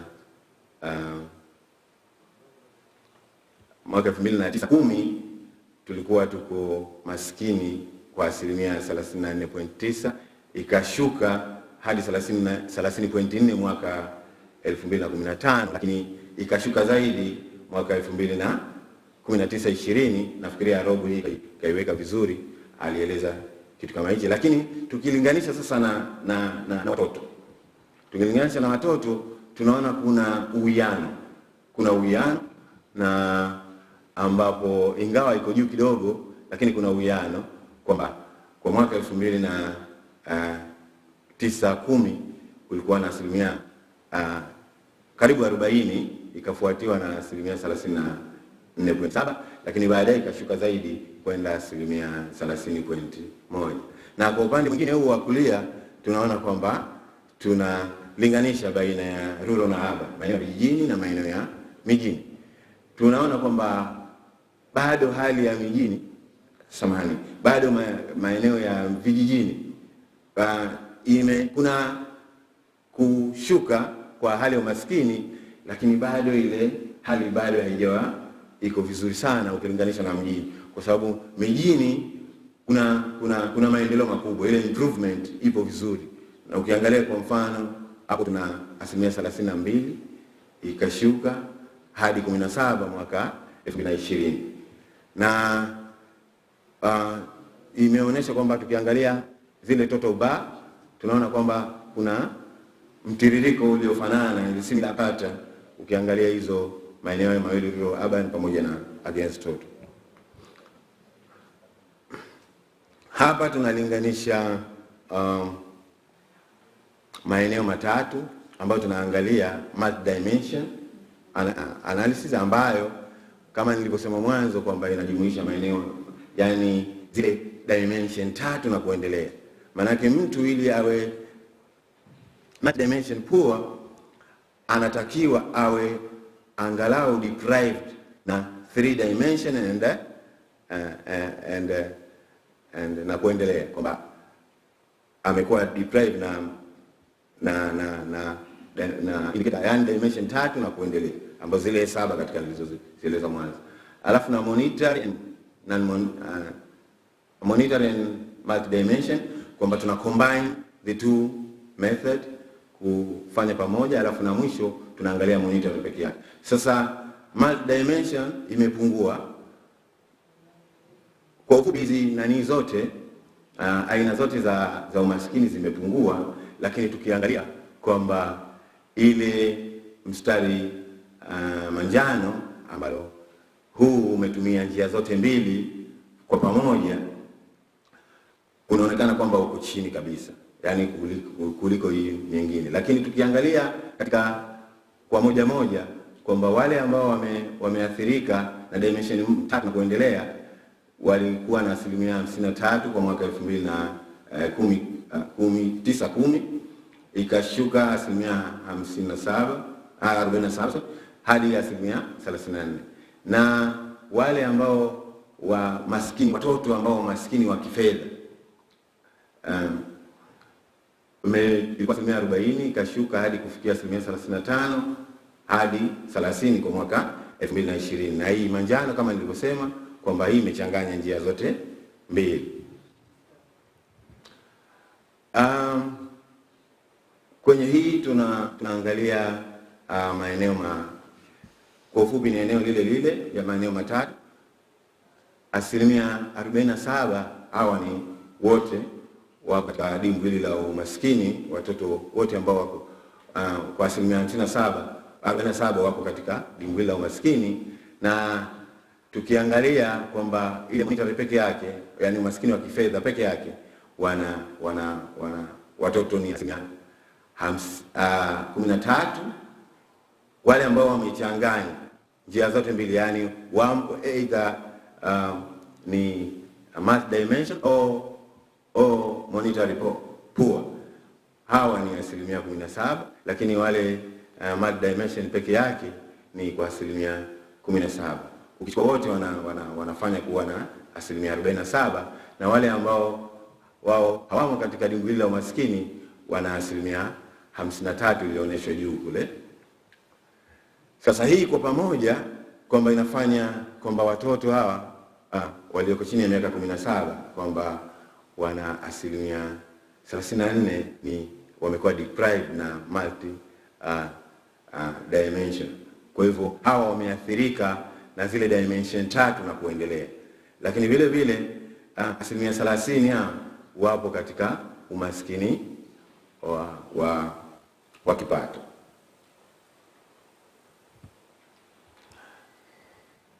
Tukichukua wale ambao math dimension poor na wale ambao monetary poor, au wale rahisi kwamba wale watoto ambao wenye umaskini wa kipato lakini vile vile wana umaskini wa ukosefu wa hizi huduma mbalimbali, kwamba kuna mahusiano makubwa sana baina ya hizi njia mbili zilizotumika kwa ajili ya kuangalia ule umaskini kwa watoto. Na ukiangalia ule mtiririko unapokwenda kwamba bado Micheweni inaongoza kwa maeneo yote mawili, kwa ile math dimension au upungufu wa zile huduma ambazo zinapatikana, lakini vile vile umaskini wa kifedha. Kwa hivyo zote zinaungana, lakini zote zinashabihiana, na Micheweni inaongoza ikifuatiwa na Mkoani. Kwa hivyo Mkoani ya pili kwa umaskini, then inakuja Chake Chake, Wete na maeneo mengine na ya Unguja. Kama nilivyosema mwanzo kwamba mikoa ya kaskazini ya Unguja, mikoa ya Pemba bado umaskini unaonekana kwamba uko juu kulinganisha na mikoa ya wilaya hizi za Unguja. Hapa tunalinganisha kwa miaka tuliyofanya hii kazi kwamba tunaangalia ule muda ule mtiririko baina ya mwaka mmoja na mwingine, kwamba tunaona kwamba kama nilivyosema mwanzo kwamba makazi bado ni changamoto, kwa sababu ndio anaongoza na ndio anaonyesha kwamba hawa waliokuwa na ukosefu wa zile huduma mbalimbali zinazopatikana katika makazi ni kubwa zaidi kulingana na maeneo mengine. Na hapo tukiangalia hizo kuna drop, of course kuna improvement, lakini bado hali ya makazi ni changamoto, ikifuatiwa na lishe vile vile na ni changamoto. Baadaye tunakuja maji na usafi hadi kufikia afya. Afya inaonekana kwamba ile preference yake inaonekana ni ndogo, lakini vile vile ni changamoto kwa sababu haishuki. Ukiangalia hiyo kwamba imetoka 1% ikaenda 2%, na mwaka 2019-20 ni 3%. Kwa hivyo bado afya, hata kama ni inaonekana prevalence yake ndogo, lakini bado ni changamoto kwa sababu inaongezeka, haishuki, haipungui. Sasa tukija kwenye dimension moja moja ambazo hapa tunaangalia vile viashiria au zile indicators ambazo zilotumika, kwamba tukianza na housing, indicator ambazo zilotumika ni 2, overcrowding, yani kwamba kundi kubwa au watu wengi ambao wana katika chumba kimoja, lakini vile vile tuna zile vitu ama vifaa vya ujenzi vilivyotumika kujengea nyumba. Kwa hiyo tukiangalia kwa ujumla kwamba hakuna maendeleo makubwa kwenye overcrowding, bado kuna shida, kwa sababu tukiangalia almost there's no significant decline or improvement kwenye overcrowding, kwa sababu bado hakuna change katika miaka 10, kwa sababu imetoka 2019 hadi 2019-10 hadi 19-20. Kwa hivyo katika miaka 10 bado kuna hiyo shida, lakini sasa tukiangalia kwenye housing material tunaona kama kuna improvement, kwa sababu ukosefu wa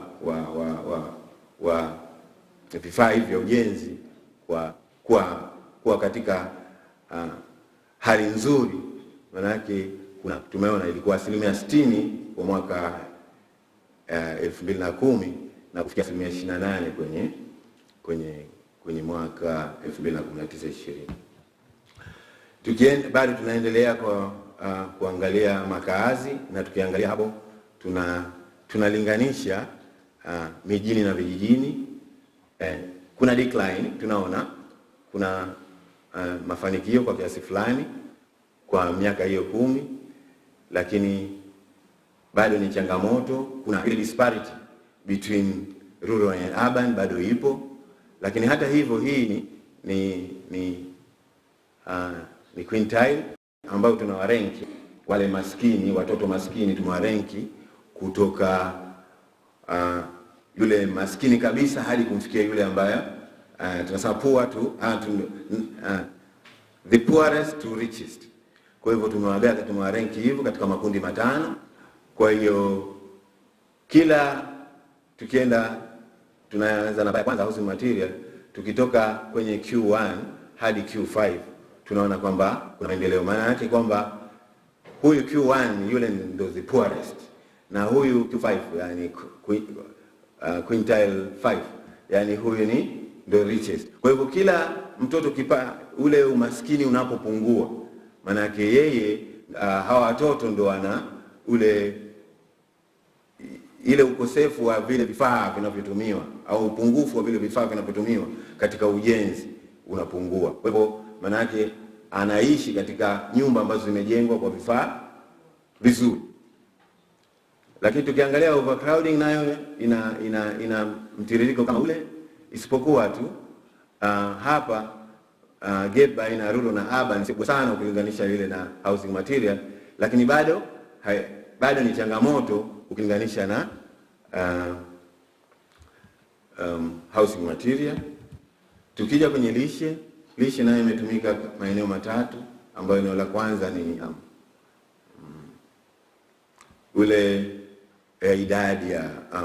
idadi ya milo inayopatikana kwa siku, na bahati nzuri data zipo katika miaka yote 3, na tunaona kwamba kuna improvement kubwa kwenye diet capacity, kwamba vile vyakula ambavyo vimewekwa kwa ajili ya kutumika au kuliwa. Na hapa nafikiria nimesema mwanzo kwamba kuna vyakula vile vimewekwa katika makundi. Kuna makundi ya of course waliweka samaki, nyama, nafaka. Kuna vyakula kama 10 viliwekwa kwa ajili ya kuweza kutrack ile aina ya chakula au aina ya lishe ambayo anapata yule mwanakaya. Lakini vile vile tuna eneo la food insecurity. Hii inaonekana kwamba bado kuna changamoto kwa sababu kwanza hizi data ni za miaka miwili, 15 na 20, kwa hivyo hakukuwa na hizi taarifa kwa mwaka 2010. Kuna ongezeko kidogo, kwa hivyo bado kunahitajika kuna jitihada za makusudi zichukuliwe ili kuhakikisha kwamba kuna pungua ile. Lakini na vile vile tukija kwenye hali inayohusiana na idadi ya vyakula, bado hakuna improvement. Tukilinganisha maeneo ya vijijini na mijini kwa dietary diversity, tunaona hakuna tofauti kubwa, lakini tofauti kubwa inaonekana ipo kwenye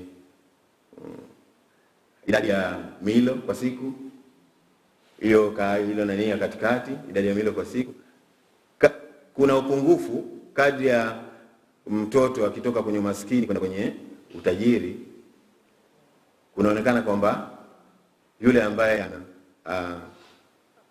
aliyekuwa hana umaskini wa kifedha, kwamba hana athari kubwa ukilinganisha na yule ambaye maskini sana weza kifedha ama kwa amekuwa deprived. Na hakuna tofauti kubwa kwenye hali ya usalama wa chakula. Kunaonekana kwamba kuna aina ambayo inafanana, ingawa ili mwanzo maeneo ya vijijini yalikuwa chini, lakini baadaye yakapanda kuonyesha kwamba hali ni mbaya zaidi ukilinganisha na ya mijini kutoka yule mtoto ambaye yuko katika kundi la pili. Tukija kwenye hali ya maji na usafi, hapa kama nilivyosema mwanzo tumetumia viashiria vitatu. Chanzo cha maji, lakini muda unatumika kuweza kupata maji, na vile vile masuala yanayohusiana na masuala ya usafi.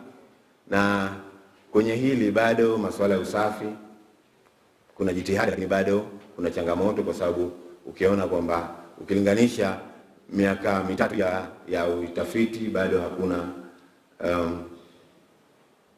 tofauti kubwa tu. Iliongezeka sana mwaka 2015, baadaye ikashuka mwaka 2020, lakini bado haijafikia ile ya mwaka 2009. Vile vile masuala yanayohusiana na upatikanaji vyanzo vya maji, bado vile vile kuna kutoka 11% hadi 17%, kwa hivyo vile vile kuna changamoto. Na changamoto nyingine vile vile muda unaotumika kuweza kupata maji. Kwa hivyo kwa ufupi, kwenye water sanitation hivi viashiria vyote vitatu vimeonyesha kwamba bado kuna jitihada kubwa zinazohitajika kufanywa.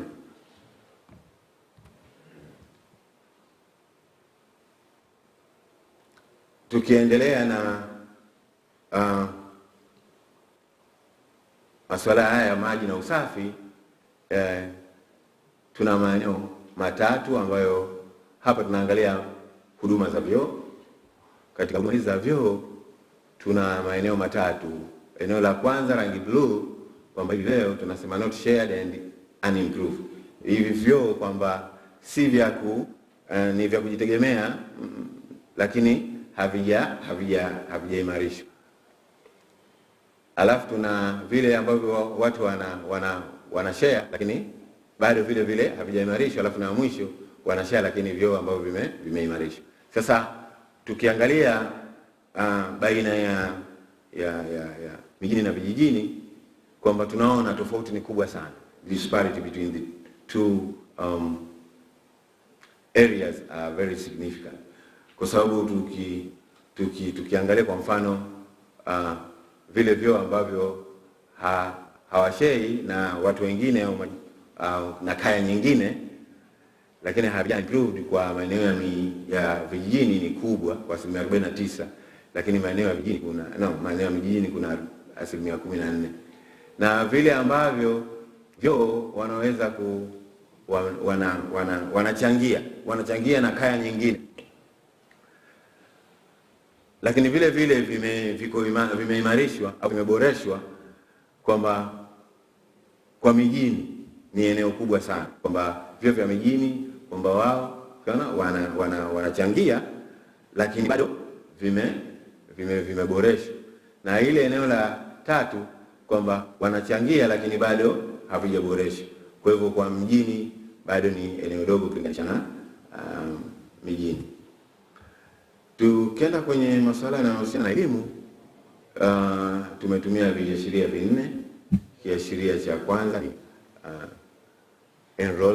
school enrollment au tunasema uandikishwaji wa wanafunzi, lakini vile vile kuna school attendance ama mahudhurio,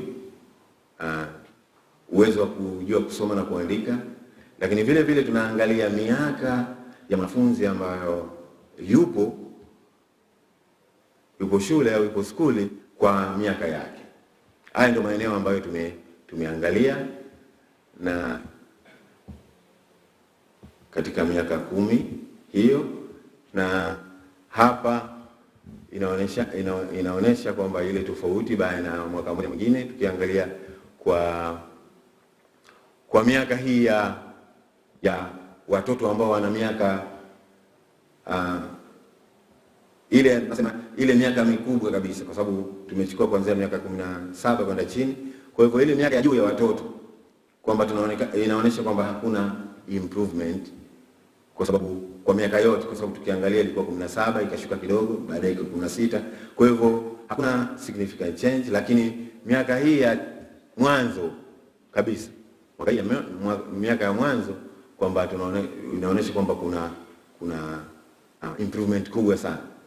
Hatua kubwa imepigwa, kwa sababu tukiangalia miaka 7 hadi 8 tunaona kwamba ilikuwa 33%, kuna shida kwa sababu changamoto kwa 33, lakini ikashuka hadi 0 kabisa kwa mwaka 2020.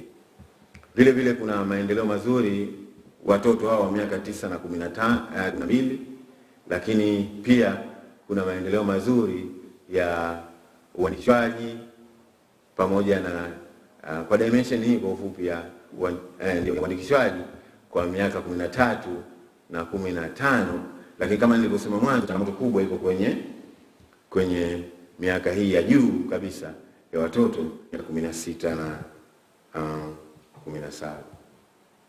Bado tunaendelea na elimu kwamba tunaangalia uwezo sasa wa kusoma na kuandika, kwamba na hii kwa miaka ile kuna changamoto bado kwa miaka 9 na 12 hadi 12 kwamba kuna ongezeko, lakini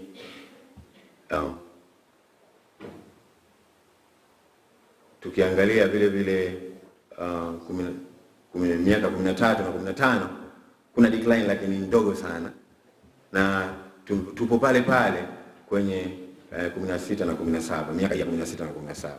Na tukiangalia ile grade per age kwamba mtu darasa ambayo au huyu mtoto darasa ambayo yupo tukilinganisha na ile miaka yake, kwamba tunaona kwamba kuna improvement kubwa katika miaka yote. Tukiangalia miaka 13 hadi 15, vile vile tukiangalia miaka 9 hadi 12, lakini vile vile tunaona kuna improvement kwenye miaka 16 na 17.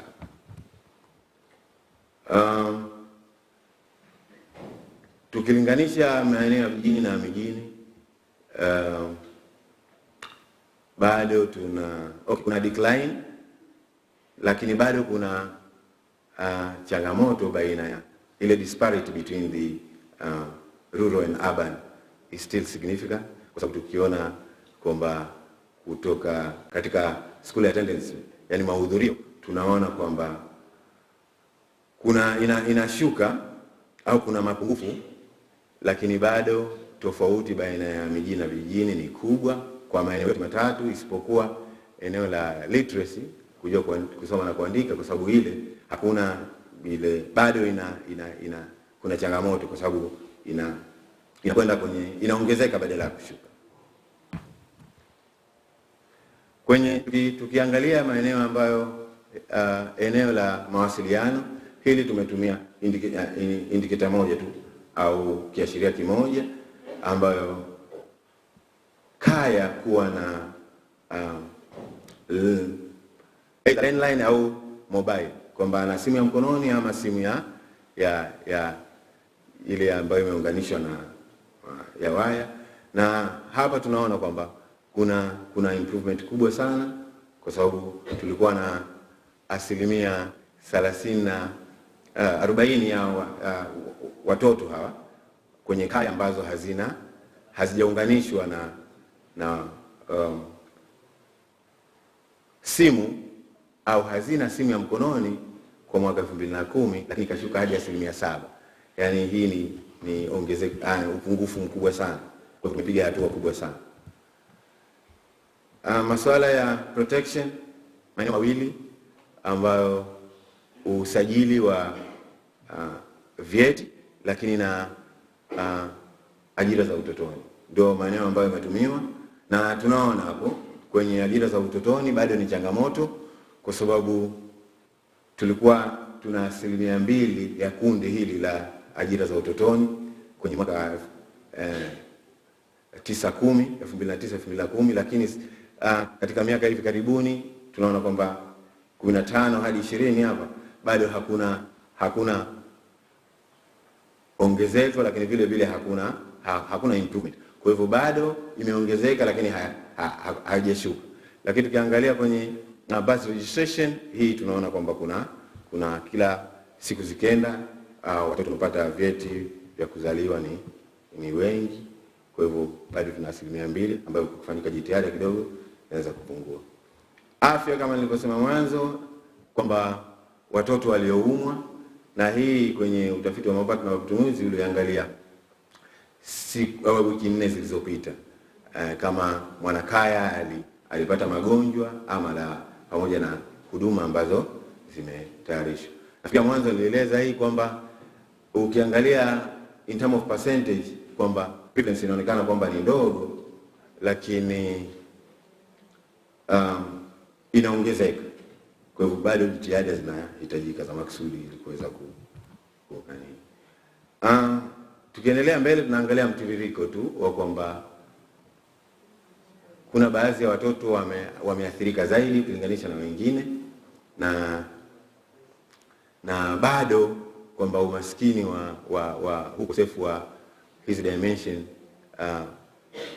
mbalimbali ni kubwa kwa watoto, na hii ipo katika maeneo yote ya mijini na maeneo ya vijijini ni kubwa zaidi, lakini vile vile kwenye kaya zile zilizo tunasema female headed household, kaya zinazoongozwa na wanawake, lakini vile vile nyumba au kaya ambazo mwanakaya au mkuu wa kaya hana elimu. Kuna vile vile umaskini huu wa upungufu wa maeneo mbalimbali hayo niliyosema kwamba vile vile ni mkubwa katika zile kaya ambazo zina umaskini wa kipato. Lakini tukiendelea kwamba kaya vile vile umaskini mkubwa uko kwenye kaya zenye watu wenye ulemavu na house with fewer adults, nyumba zino watoto wengi lakini zenye watu wazima kidogo. Na mwisho kabisa hii multi-dimension sana imekuwa driven na monetary poverty. Tukiangalia monetary pamoja na multi-dimension poverty kwa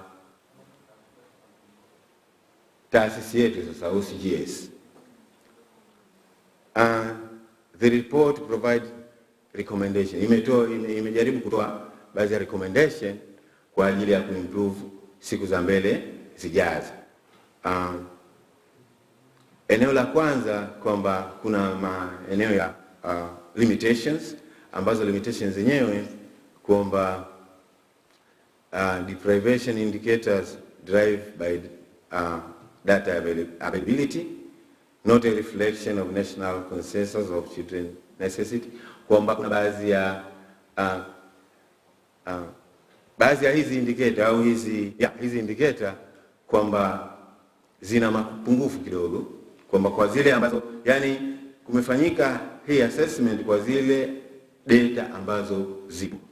Kwa hivyo bado kuna maeneo ya kuimprove katika siku zijazo.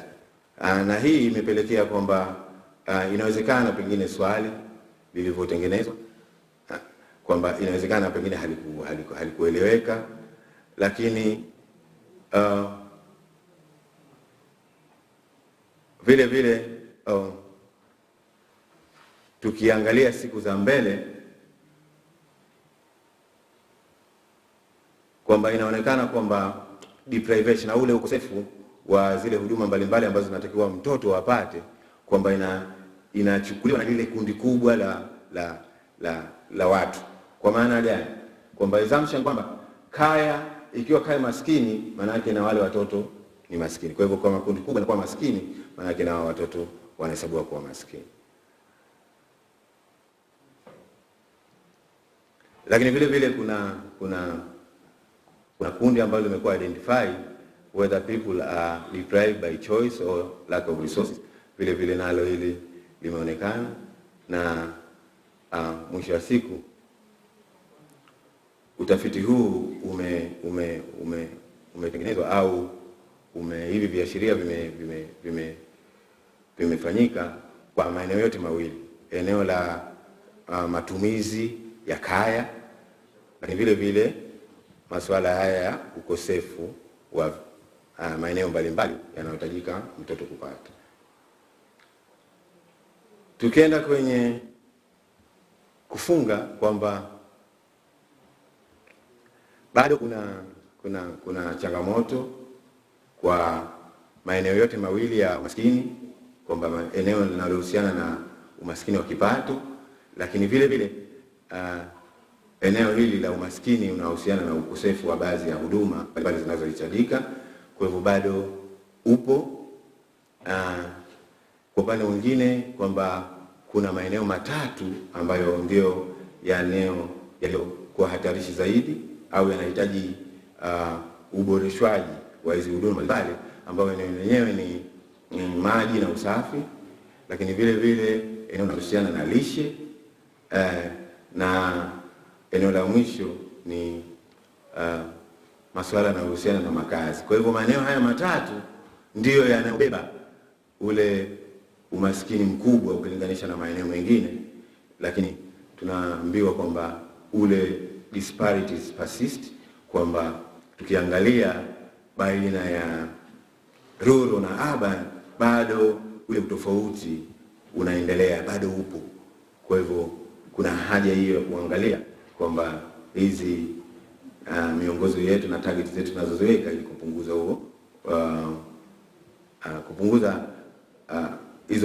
hii disparity. Alafu vile vile kwamba ile hali ya maisha ya mtoto yanategemea sana kwamba zile nasema resources za uchumi, ambazo kwamba kuangalia zaidi kwenye masuala haya infrastructure pamoja na hizi planning zetu ambazo zinafanyika kwa kila siku. Baada ya hapo naomba kuwasilisha. Asante. Thank you. Thank you very much, Mr. Halid Chu, for the good presentation that of course we see. So now there is books provided here to you, dear participants, but also let me welcome Madam Stella on the stage, please, and Dr. Bakame. Here at the time for discussion and plenary. Please, they come on the stage here.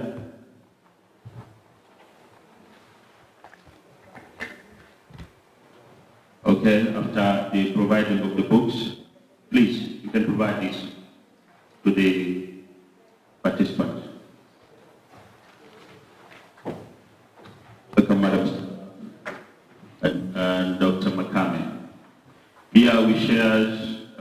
ideas, even we have a questions. Of course, it's the time now we can discuss together. A lot of material site to discuss together.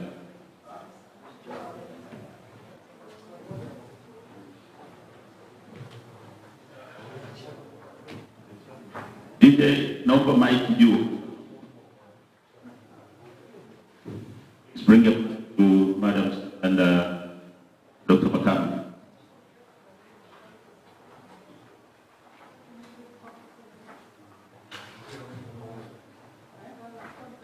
Please, 2 mics.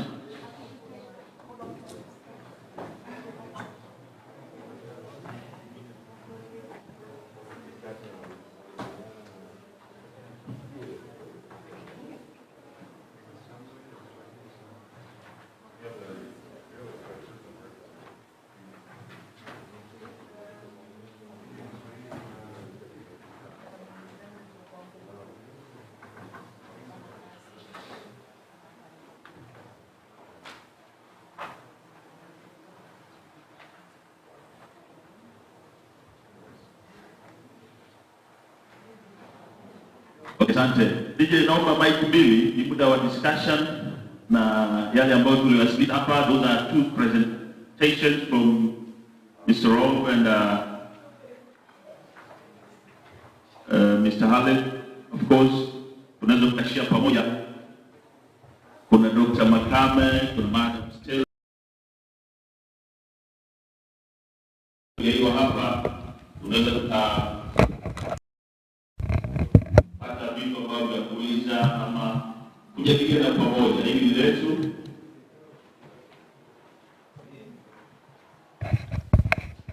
tumeplan vitu vingi sana, lakini tunataka tuone implementations. What going to be said, the videos on the road, but the implementation, we want to see it. Lakini discussion yetu itaongozwa hapa na Mr. Makame na Dr. Makame na Madam Stella. Tutapata mawazo pamoja ili kufanya. Naomba mic mbili. Naam, mtazamaji wa OCGS TV, kwa sasa ni muda mwafaka kabisa wa majadiliano, ambapo mara tu baada ya kusikiliza kwa kina kile ambacho kilikuwa kinawasilishwa pale, sasa ni wakati wa majadiliano, ambapo hapa tutaona jinsi gani mijadala hii itapokuwa imeshika hatamu, ukizingatia katika eneo hili la umaskini ni sehemu pana sana, hususan katika bara la Afrika. Lakini leo tunaiangalia Zanzibar yetu, ambapo miongoni mwa vitu ambavyo tumeweza kuona ni kwamba uzinduzi wa hali ya mtoto wa Zanzibar, ambapo yametajwa mambo 7, lakini katika 7 mambo 3 yanaonekana kwamba ni mazito yakimgusa mtoto, ikiwemo maji na nutrition, kwa maana masuala ya vyakula na vinginevyo. Lakini mijadala hii itakuwa inagusa wapi na wapi? Tutapata kuyaona ama kuyasikia kwa yale ambayo michango mbalimbali tutakuwa tuna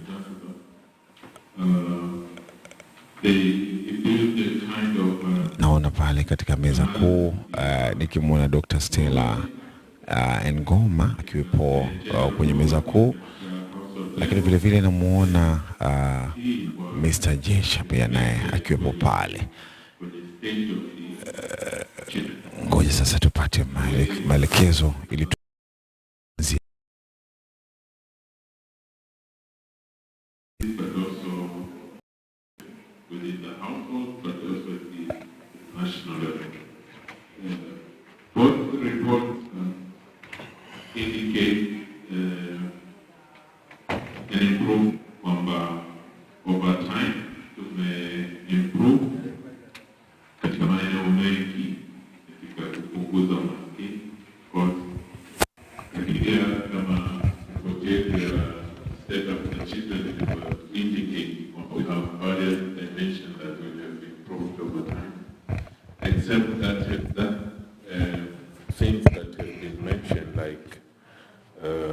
housing, nutrition, and water and sanitation. If you look at those seven dimensions that have been covered in the report, the findings zinaonyesha katika maeneo hayo hatujapiga hatua sana.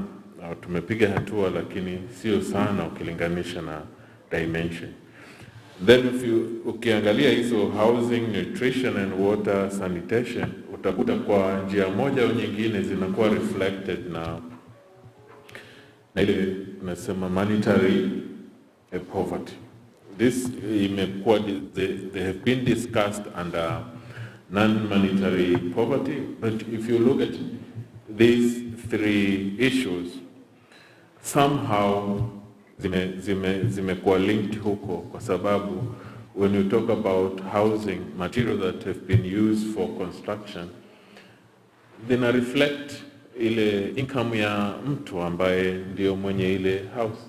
Mtu mwenye income kubwa, of course, the quality of the houses itakuwa ni nzuri, and thus will reflect mazingira ya watoto wanaoishi ndani yake. Lakini pia I've seen in this report, at the end we have, especially ile report ya mwanzo na presentation ya mwanzo, tuna inclusive economy, and within kuna discussion on inclusive tourism, of course inclusive blue economy, and lakini pia inclusive pia kwenye issues za private sectors and etc. If ukichukua hizi zote and then ukachukua ripoti yetu ya karibuni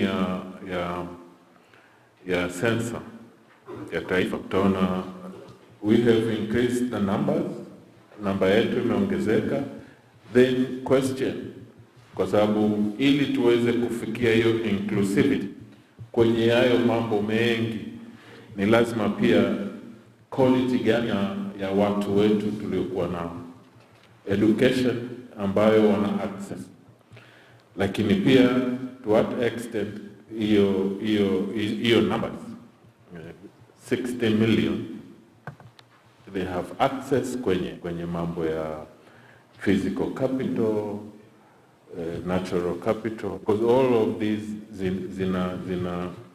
zina influence kwenye wealth, and of course probably kwenye poverty. I think to maybe my final point, it was in the first presentation as well, is we have been told there is tumepata improvement kwenye kupunguza umaskini, but then this reduction imekuwa driven not by switching from one sector to the other, lakini is within sector. So here we may ask ourselves, so if moving away from activities ambazo tunaziona stupi faida sio solutions, is what else should we do? Maybe we understand kwenye poverty reduction perspective, diversification of livelihood inasaidia, livelihood portfolio somehow inasaidia household, but also an individual to graduate from poverty. But then these sectors that are important for this reduction of poverty, what are those? And these sectors are not vulnerable to other shocks, etc., like tourism, for example. One among the very important sectors we have, but tourism itself is not resilient for various reasons. It can be affected with the various shocks. So this growth with these sectors, if that sector is also vulnerable to other stresses, then we need to look at those kind of sector very carefully going forward. Thank you.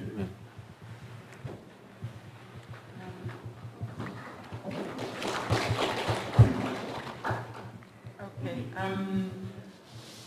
Since we came here in the at poverty assessment. Now, the first thing that we should get into our heads is that poverty assessment begins with the children, as one of our presenters mentioned in the beginning. Remember, we have 50% of our population is the children, and it starts with them. But then the other issue that we should look at critically is our population growth. We have a very big population growth. From the recent census that we had, we've been told that we are actually growing by 3.7% annually, and that is actually an increase because previously we were at 3.3, something like that. So now we are at 3.7. That is something that we should look at carefully. Then we looked at the disparities. We looked at the boys. In enrollment, we say that we have more girls than boys, but then with time, the boys drop out. The boys drop out because of the livelihoods that they actually have to go through. They are sometimes vulnerable and they have to work in order to help their families. But then when we grow up, the kids have grown up. Now, in the employment sector, it is the men that are dominating. Where are the women? So we should ask ourselves that question as well. Where do the women disappear to? When we were at university level, we had more women, but then at the end of the day, in the employment sector, we have less women than the men themselves. I liked one of the presenters mentioned that, you know what, once you educate a woman, then you're likely educating the whole house. Because an educated mother will not agree to the idea that her own children should not be educated. So that is a good one too. We need an investment in human capital. The other interesting thing that was mentioned by Rob Swinkles is we need inclusive tourism. For us to reduce on that poverty that we have to work on both islands. Zanzibar is 2 islands, Pemba and Unguja. So if we have inclusive, how can I say it, inclusive like development, then even the poverty levels that we are seeing that are mostly in Pemba, those poverty levels would drop if we were to have that together. Now, it was nicely mentioned that the 10 years before COVID, we were like at 50% of the children in school. That is good. And with electricity, we were at less than 20%. Now we're at 60%. That's a good thing. With the GDP growth of 6%, that one we can actually look at it closely. But the islands need to grow together. Once one goes down, that means even the growth of the whole country comes down because of that other part which is going down. So we need to have inclusive working together so that we improve on our economy. We looked at the 10 findings from Rob Swinkles. Those 10 findings were very interesting, and I hope that we all at least took note of them so that we can actually look at them at a closer range. So poverty came down, but the pace is slow. So where are we heading? That is one of the findings that we should actually look at and discuss at a greater length. Then lastly, we talked of, our presenter talked of the multidimensional poverty. That one also is of very big interest because we're looking at where these people are living, the places, I mean the households where they are living. What kind of household is it? You look at it, is it a mud house, is it a brick house or something like that? That also in turn shows the monetary dimension of poverty that is actually existing. Then he looked at livelihoods, where the people live, the nutrition, the water and sanitation, communication, education, and protection, health, and Those all are issues that are actually going into the dimensions that actually lead to this monetary poverty. As he rightly mentioned, once a child is born in a family that is deprived of monetary values, then it is likely that that child is going to grow up in the same trend as he actually was born in. So I think for my observations, that's the furthest I can go, but we need to work on that. Education, fine, enrollment is high. I remember we have an enrollment rate of more than 100%. That is good, but we disappear on the way. So something has to be done there. Thank you so much.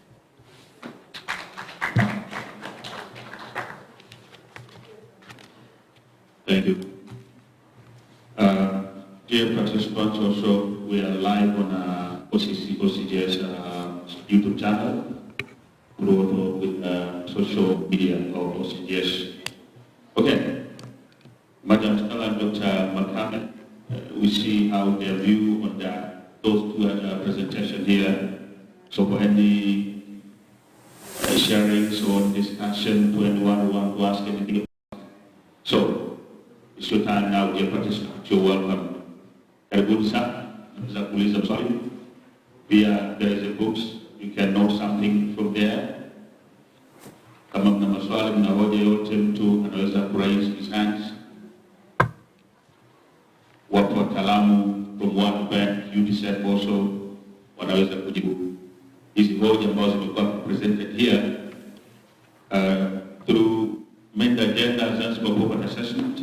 But we see on how important sanitation, that's a life just we're living there. We are there.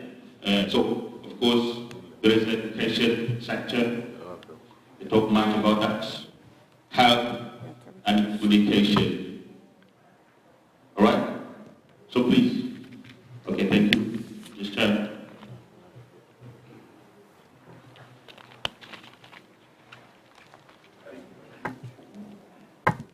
Asante sana. Kwa sababu swala langu kwenda kwa Rome, it's not really a question. I just want to make a clarification of your presentation.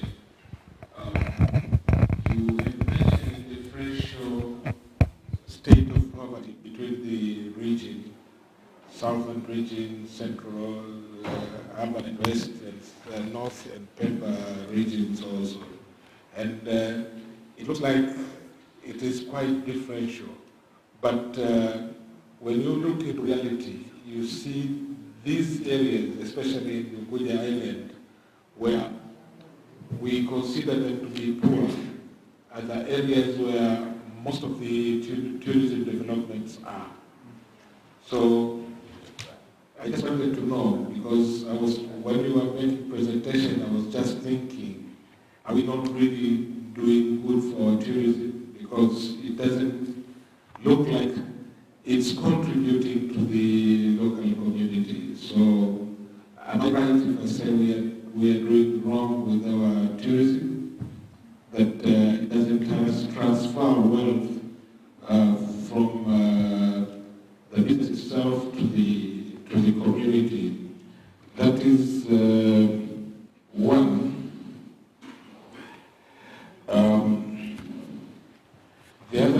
The other question is you actually have mentioned that the gap between poor and rich is quite big, and it keeps on widening. Can you just tell us why this is actually happening? Because if you really looked into the status, but there was a presentation from Chum, if not mistaken, about the status of the child. One of the criteria is availability of water, public contributes to the poverty of the household. And in this sense, it means this will keep on widening because in terms of utilities, poor are paying more than rich. What I meant here is those who get water in their households, they pay less than those who are actually going to collect water far away, where they lose time. Sometimes they buy, so they don't really use most of their time wisely and economically to be productive.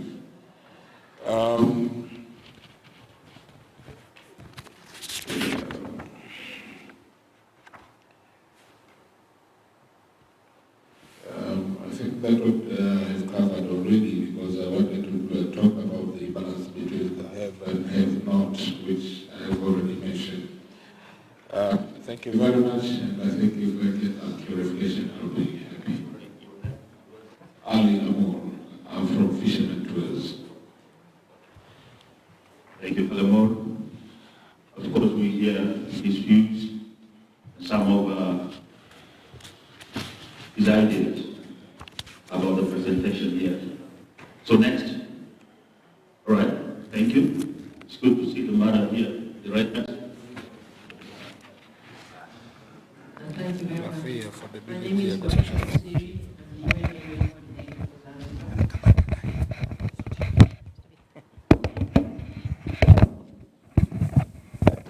So my name is Dorothy Temusiri. I'm the UN Area Coordinator for Zanzibar.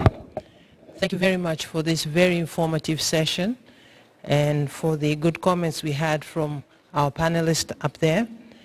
I think the analysis was very interesting, and we take note that the Zanzibar poverty assessment, I think the data was collected before the COVID, so there were some shortcomings in that, but the efforts that were made to triangulate the information with the integrated labor survey, for example, it was good because that sort of reinforced the findings.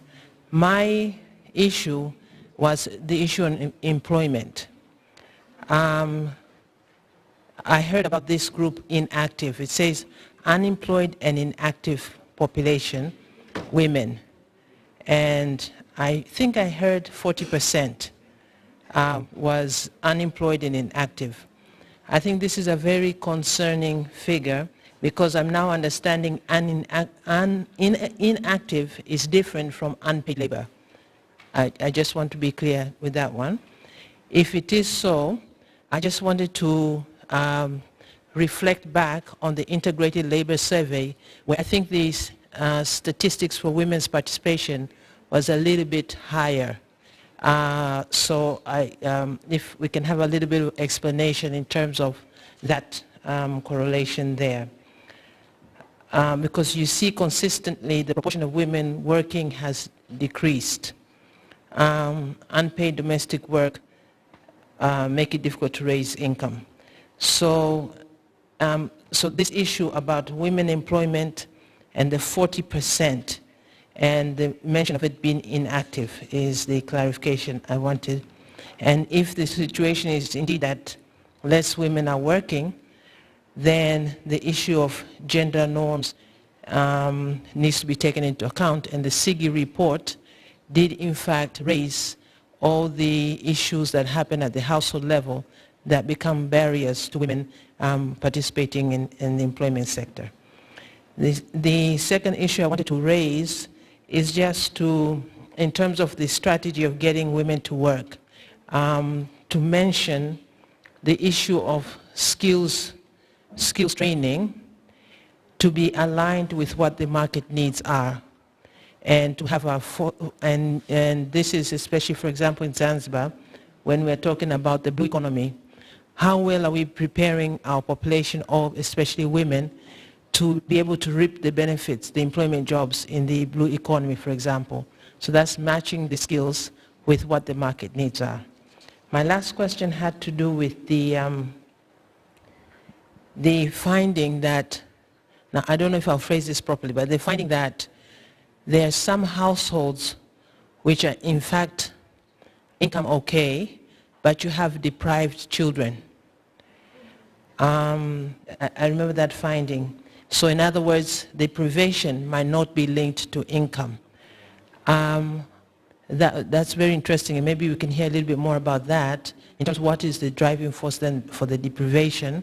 But more importantly, is this finding also true if the head of household is a woman and she also is doing well?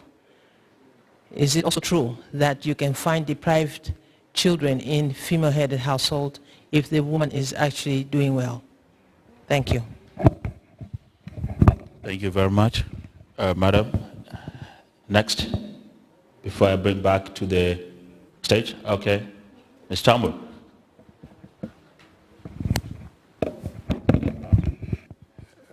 Okay, thank you very much. I just remember what I actually forgot. Can you hear? Hello. Yeah, I just remember what you mentioned. It's about the health spending. You made a conclusion from your presentation that the poor people are the one who visits hospitals more, and they're the more who actually feel sick, in that sense. But when you collect these data, you mentioned you collected them from the Ministry of Health, but did it include the private pharmacies? Because in my opinion, most of those people who spend money, they go by the medicine private pharmacies, and maybe some of them who have money, they can really travel to Dar es Salaam rather than visiting the hospitals in Zanzibar. Thank you. Thank you very much. All right, sorry.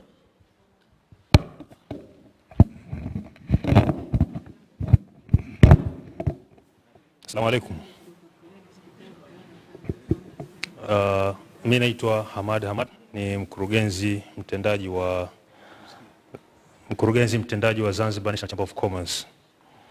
I have few comments which are very personal, not chamber based. Kwanza, in my opinion, I think we have to set our minds, especially when we speak of poverty reduction. Kwa sababu if we keep repeating the words poverty reduction, it means we are building strong foundations of poverty in our country. So I think it would be ideal to start thinking of wealth creation rather than poverty reduction, because we'll go ages, and poverty will never end because we implant it in our minds and we assist other people to think us as poor because we keep repeating the terms poverty reduction. And we can remember during President Magufuli, he used to tell us that we are not poor. And we found that it was true, at least in my opinion. We are not poor in terms of resources, in terms of workforce, in terms of materials and everything. But the terminology, poverty reduction, I think it's what keeps us poor. That's my personal opinion. So instead, we should start thinking of wealth creation, increasing wealth, which means we have wealth now, but we need to increase it. The other thing that I would like to mention, in the report presented by Rob, there was a mention of women working more hours at home than men. It may be true, it may not be true as well. Kwa sababu at one point I was arguing with my wife, and she was saying that she was working more hours at home than I do. And I said, no, I work more hours, both at home and outside home. For example, he mentioned the point of doing the laundry. So he spent like 2 hours doing laundry with the washing machine for the family. But she forgets that I took the effort to buy the washing machine to simplify the job. So if we count the hours and the effort and the time, I think I'm working more hours than my wife. But also, if I buy a transport, a home car to facilitate transportation of the family, including my wife, I wouldn't say this if she were here, and keep it for yourself. So it means I reduce her time of working, both at her workplace but also at home. So I don't know which parameters we use, but I think we work equally in terms of time used at home. The other thing is you also mentioned about internship programs for the youth so that they can gain practical experience and to be employable. This is good, but I think you based more of internship programs with the government offices. The problem here is the public offices are very limited, and with the number of graduates that we have every year, the public offices cannot accommodate all the students, the graduates. But also, even if they take all graduates for internship with public offices, they will not be able to employ all of them. So for that case, I think there's also the need to focus on the private sector for their internship. And the benefits of focusing on the private sector for internship is that these young boys and girls, they get practical experience for the job where they are attached, but also they get experience of starting their own business, self-employment. So the development partners who are here, when you plan of anything with regard to internship for the youth, so think also the private sector side. Asante sana. Thank you, Director Hamadi. Okay, there is a raised hand here from Madam. You're welcome. Hello, I'm Aziza Ismail from ZAFICO, Zanzibar Fighting Against Youth Challenge Organization. I actually have a few comments. I won't call them questions. And I just thought because the moderator here mentioned that we are part of Zanzibar and we know the situation more, although the report was co-prepared. So I was thinking, I noted a few things. For example, on the part of tourism, it was well mentioned the sector is growing and it actually contributes a lot in poverty reduction. It could have contributed a lot in poverty reduction, but our poverty is still there, and we didn't actually do very well, and we could do better. So I was thinking, tourism is actually growing, but a lot of people, a lot of local Zanzibaris are actually focused on the lowest parts of the tourism sector, for example, the tour guiding and other lower parts of tourism, when the richer ones or the ones that are more diverse in terms of financial resources invest more in the hotels and stuff that earn them a stronger financial base more than the local Zanzibaris that are not well established financially. So I would say, coming to the women, most of them do not actually engage themselves in tourism sector, in terms of tour guiding and stuff, because it appears immoral, it appears inappropriate in Zanzibar. So I think this is also a contribution. Also, I can say this is also a driving force for tourism sector growing, but still the poverty do not seem to improve much, or maybe be reduced in a way that we can see among the local Zanzibaris. But also, coming to the population, I also relate this to how Zanzibar is through the cultural orientation of Zanzibar. Because when we see, when you talk about population, of course there is family planning and other stuff, but they do not appear very friendly to the local Zanzibaris, especially women. For example, a woman cannot decide on her own on how to, on family planning, although there is counseling for family planning and stuff. So I think the population could have been tackled, like the way the third presenter, I think, talked that we said that we could do better, but we could do better actually if we tackle the parts of cultural orientation of Zanzibar, like the Zanzibaris or like the government of Zanzibar, or we on our own. But for example, we can say that we want to reduce population, but we can also say that right now we have counseling for family planning, but we do not include men, for example. We only take women for family planning counseling and tell them to do family planning, which actually eventually fails because the women do not have their own consent based on the cultural orientation. But also, I've also had there is women inactiveness and unemployment.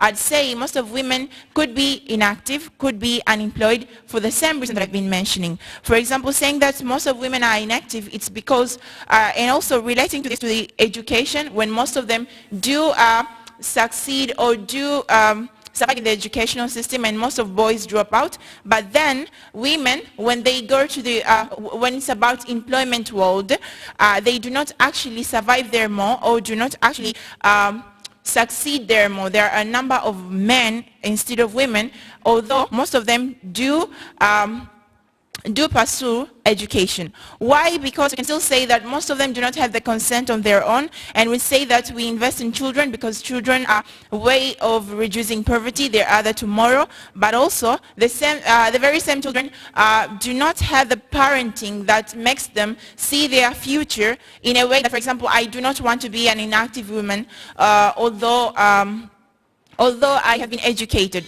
Some of them give up on their careers just because they've got married. Most of them become burdened with responsibilities. So I think the assessment or the reporting should also consider the fact that Zanzibar is still an ethnic society, and most of us get blinded by the ethnicity of Zanzibaris and the way their cultural mindsets become, and we underestimate that fact.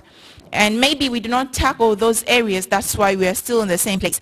And lastly, on the Pemba issue, the disparity, I was wondering if we've also thought of the people that are from Pemba, or for example, when I was a student, I realized that a lot of smart people, a lot of resourceful people who do best things came from Pemba, but their education there stopped somewhere, or maybe because there were other institutions in Zanzibar that they had to attend, in Unguja that they had to attend, and once they attended here, they thought their life was better, and so they remained here. So it means that a lot of, let's say, like human resource that is great to build Pemba in a better way, remain in Unguja because they think that there is not enough in Pemba, and it's actually that way. There is not much of investment in Pemba. So I was also thinking if this was also considered in their assessment. And I think that's enough from my side. Thank you. Thank you, thank you. So now let me bring the speaker to the message here for the sound views and ideas. Okay, you can start. There's a mic there? Okay. Mr. Rob, you're welcome.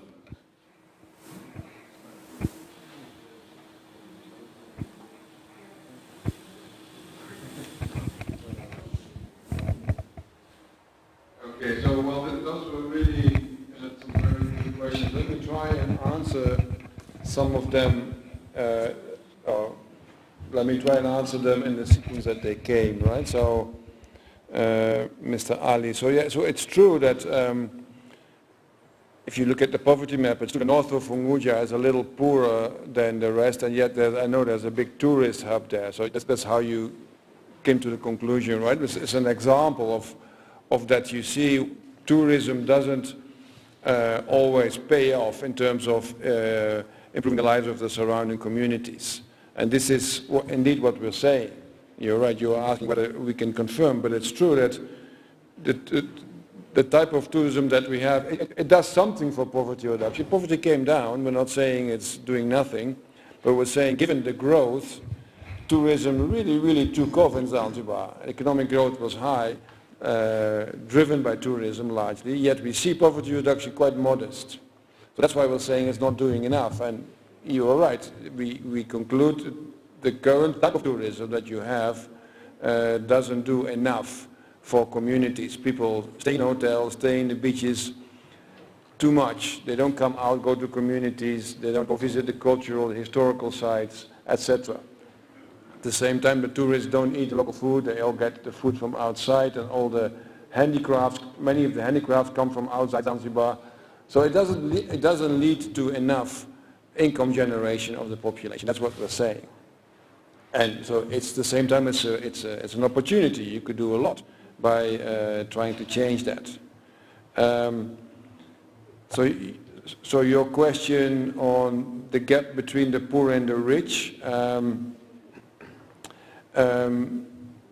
So what we're seeing actually, if you look at consumption growth during 2009-2019, the growth was higher among the richer part of the population than the poorer. So that's why inequality increased. Now that's a bit technical, but that's how you look at it from a poverty measurement point of view, right? So the Gini coefficient of inequality actually went up. So inequality increased, and it's true that this is partly driven by this was your point, right? By some of the poor having to spend, the poor not being able to be productive. They have to spend more time on getting drinking water or getting firewood rather than the non-poor who have drinking water coming out of a tap, who have electricity and other things to cook or gas.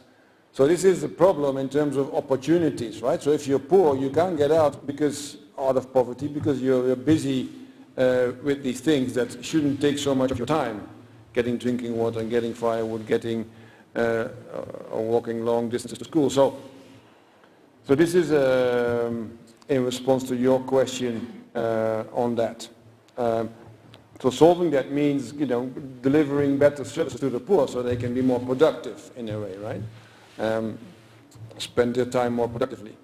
Then there was a question on employment and activity. So what we see so employment is defined by asking people, are you doing any work for pay? A minimum of, I think, 1 hour a day is enough. Any work for pay. So it could be selling something in the street, working on your farm, or having a wage job.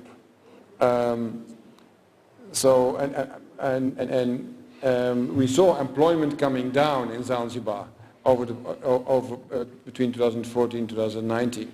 Inactivity also went up, right? And so these are concerning trends because you wanted to go the other way around, right? You want people to come out and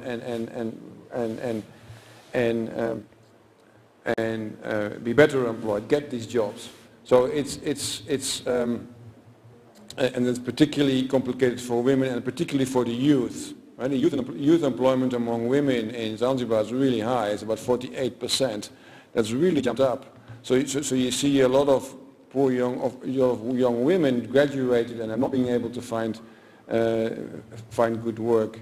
And this also sort of underlies the poverty trends that we saw, I think, in response to that question. I hope I answered that question. So yes, so skills training needs to be better linked to market needs. I mean, this is really true. What you don't want children to come out of school and never have even done any sort of internship within a company, so that they don't know what working means and what skills you need to do work, right? So the link between training and working is too large. So internships can help that. Actually, when I talk about internships, I meant private sector in particular, not public sector. I guess the private sector is where the future employment will be, right? So you want people to learn, what does it take to work for a company? What do I need? How do I work in a team? How do I communicate? How do I accept criticism? All these skills you learn by working, right? And it's important that people practice that during internships. And so I know in many countries, internships have proven to be a very powerful tool for people to become more employable. If you talk to the private sector, often, I mean, I don't know whether about your company, but many private sector people complain that they can't get the right people in Zanzibar, so they get them from mainland. And then put from mainland or even from Kenya, because they say, oh, people here are not well trained. Well, that's something you can solve, right? By getting internships and getting people to understand what it needs to work here and the skills that they need to develop, but also better tailoring the training, of course, to what the companies need. So there's one question on deprivation versus income. Maybe you can answer that one, please. If you want, I'll skip that one. But the one on the Ministry of Health data. So the analysis on the health spending on healthcare and whether it benefited the poor was actually done in a way that is quite simple, actually. So we looked at the unit cost from the National Health Insurance Fund, and they have unit costs calculated, and so we applied those to all the facilities for primary healthcare, for hospitals, for clinic visits, and for pharmacies. So that's a simplification, but because there was no other data, we had no choice. I mean, what you see, so the poor, they get sick more often, but they seek healthcare less often. Many of the large, and that is because they are probably worried about costs. And so that's why they don't visit hospitals very often, even public hospitals or public healthcare or public pharmacies. And so because they don't visit them, the data show that the rich benefit more from the poor. And so because the poor are not comfortable going there, they're worried about costs, or they don't have time to go there, which means healthcare services need to better think how you're going to reach these people, right? So that they can be made to access these healthcare services. So on your question about the phrasing of the word poverty, and that it sounds negative. So I've heard that before, but I guess all we're talking about is that, I mean, if you ask, I mean, even in my own country, right, people say, oh yeah, people in Tanzania are poor, I know, but they're probably quite happy. And I tell them, no, if you look at data from the Afrobarometer, they ask people, are you happy with your lives?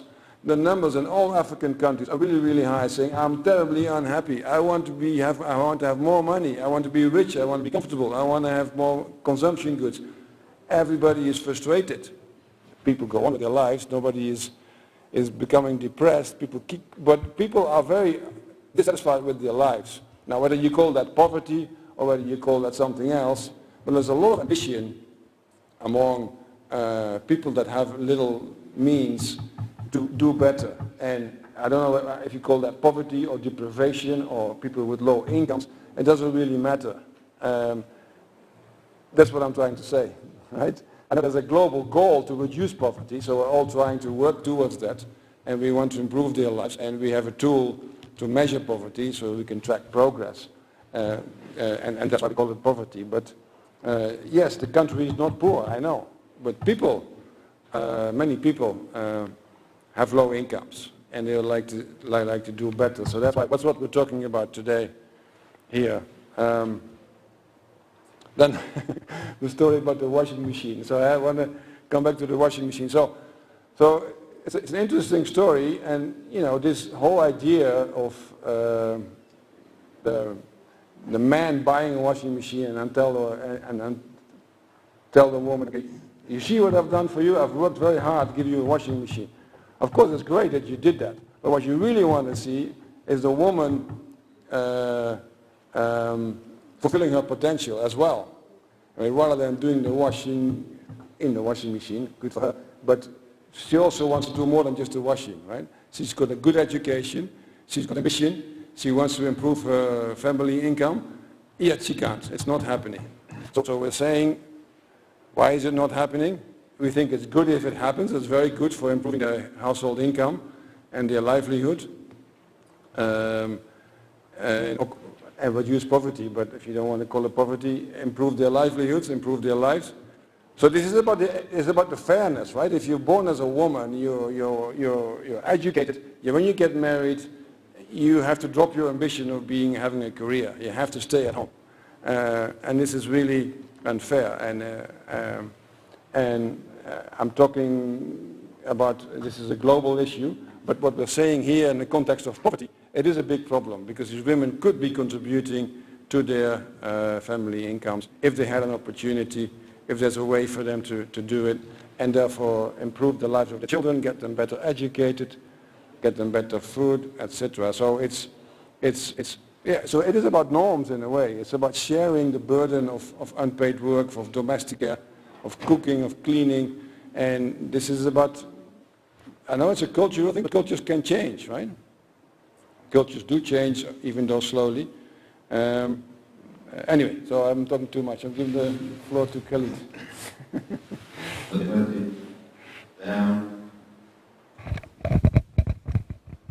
Mimi la kwangu lilikuwa linataka kuonyesha tu mahusiano ya wale watoto ambao wamekuwa deprived na umaskini, na vile vile kuna na umaskini wa kipato. Sasa tukiangalia moja kwa moja kwamba tukiangalia kaya kwa mfano ambayo ina low income, utakuta kuna moja ni vigumu kwa kaya ile kuweza kujenga kwa mfano nyumba ambayo iko katika hali nzuri kulingana na kipato chake. Sasa kwa hiyo ile jamii ambayo inamzunguka au jamii ambayo au vijana wale ambao nao watoto, kwa hivyo ni rahisi wale kuwa deprived na ile hali halisi ya ile kaya yake. Kwa mfano kama atakuwa hana uwezo wa kuweka tiles za masaruji, maana yake watoto wadogo wanaweza kuathirika kutokana na hasa wale wanaotambaa na wengine, lakini vile vile hali halisi yenyewe pengine kuweza kuunganisha na umeme na masuala mengine. Kwa hivyo kikawaida kwamba wale zile kaya zenye hali duni, maana yake ni rahisi kuwa vile vile kuwa na athari nyingine kama hiza masuala mengine kama ya elimu, afya, maji pamoja na maeneo mengine kama ya mawasiliano. Kwa hivyo kwa ufupi kwamba kuna mahusiano moja kwa moja baina ya umaskini wa kipato lakini na umaskini huu wa ukosefu wa baadhi ya huduma mbalimbali. Asante. Thank you very much. There's another? Okay. Madam? Nilikuwa nataka kwanza pale nilitaka kusema, nilikuwa nimeelewa kwamba kuna kaya zingine ambazo zina uwezo lakini watoto wako deprived. Nilikuwa na hiyo situation. They are good household income, but the children are deprived. And here recently happening about Africa kujua kwamba when you have head of household, who are finding that way, and income is only in a situation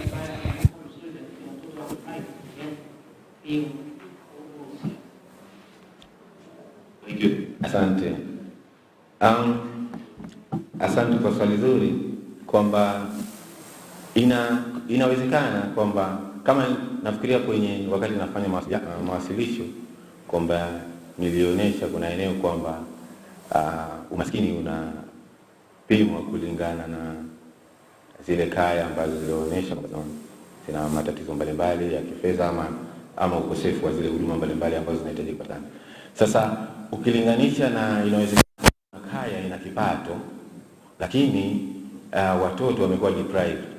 Tuna maeneo 7 tunajua kwamba katika maeneo 7 haya tukiangalia takwimu zinaonyesha kwamba 99.9% kwamba hawa watoto wanaweza kuwa deprived na maeneo 3.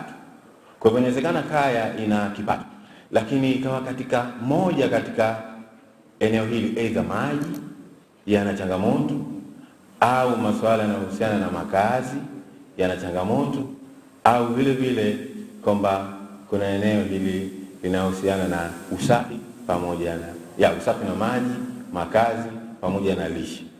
Kwa hivyo kuna uwezekano kaya ina kipato inakula vizuri lakini ina shida kwenye maji. Pengine maji yanapatikana mbali ama nini. Au inawezekana kwamba makazi si mazuri. Kwa hivyo kuna uwezekano kwamba kaya ina kipato kizuri lakini bado kuna sehemu ambayo haiko vizuri sana. Kwa hivyo deprivation hapo ndio inapokuja sasa. Kwamba kama kutakuwa na sehemu moja tu kwamba katika maeneo yale 7 ambayo tuliyatumia kwamba kuna changamoto, basi tayari ile kaya hata kama ina kipato basi tayari inakuwa deprived. Thank you. I think this is a very fruitful discussion here. And let me thank you all dear participants and Madam Sarah, Dr. Makame, Mr. Rob, and Mr. Ali for this discussion. So now, let me welcome Mr. Zanzibar, Chief Government Statistician, for closing remarks. So welcome, Mr.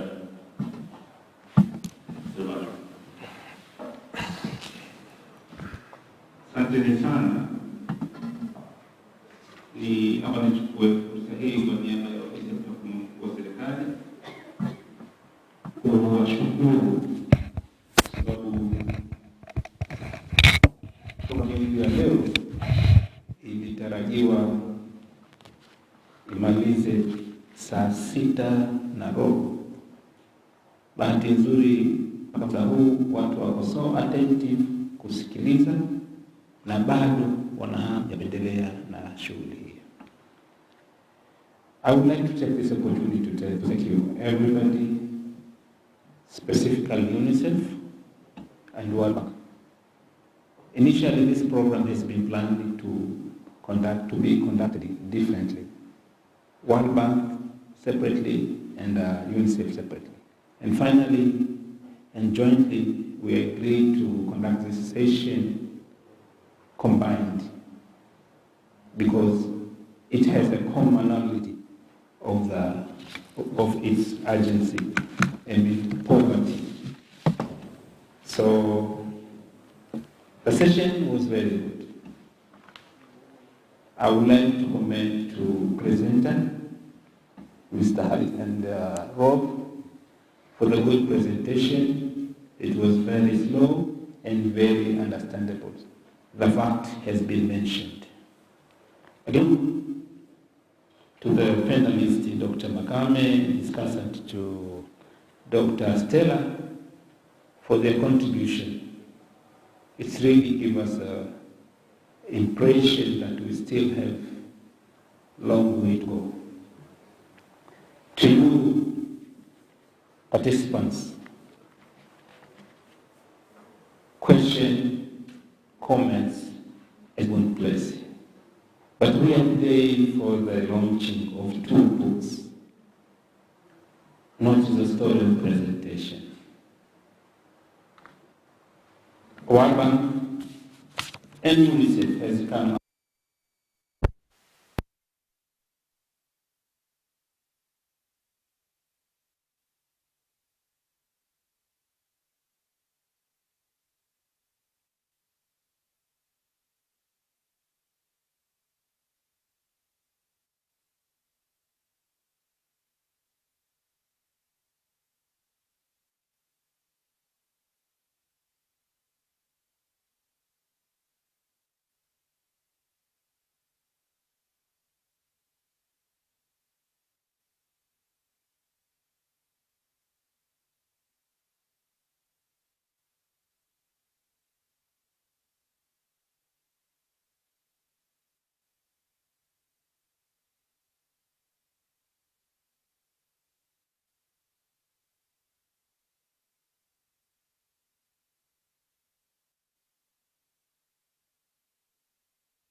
implementation of our plan will go very, very slowly. We have SDGs 10 years to come. It's almost 7 years to come. Maybe in 2030, we are going to see what has been implemented to the SDG. And if you go back 10 years back, 2009, 2010, we had a household budget survey, which has been discussed here, the results. Today, almost 12 years. In this regard, 2030 is not far out. And still, we have to run, not to walk. I would like to take this opportunity also to say, 100 years ago, the OFISI of Zanzibar today we were very rich.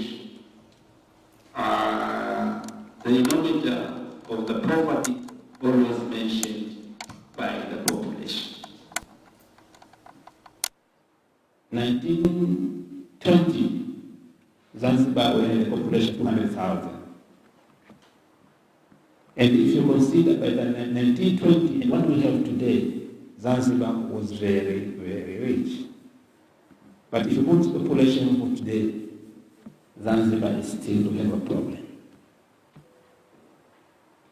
1959-60, we are around 300.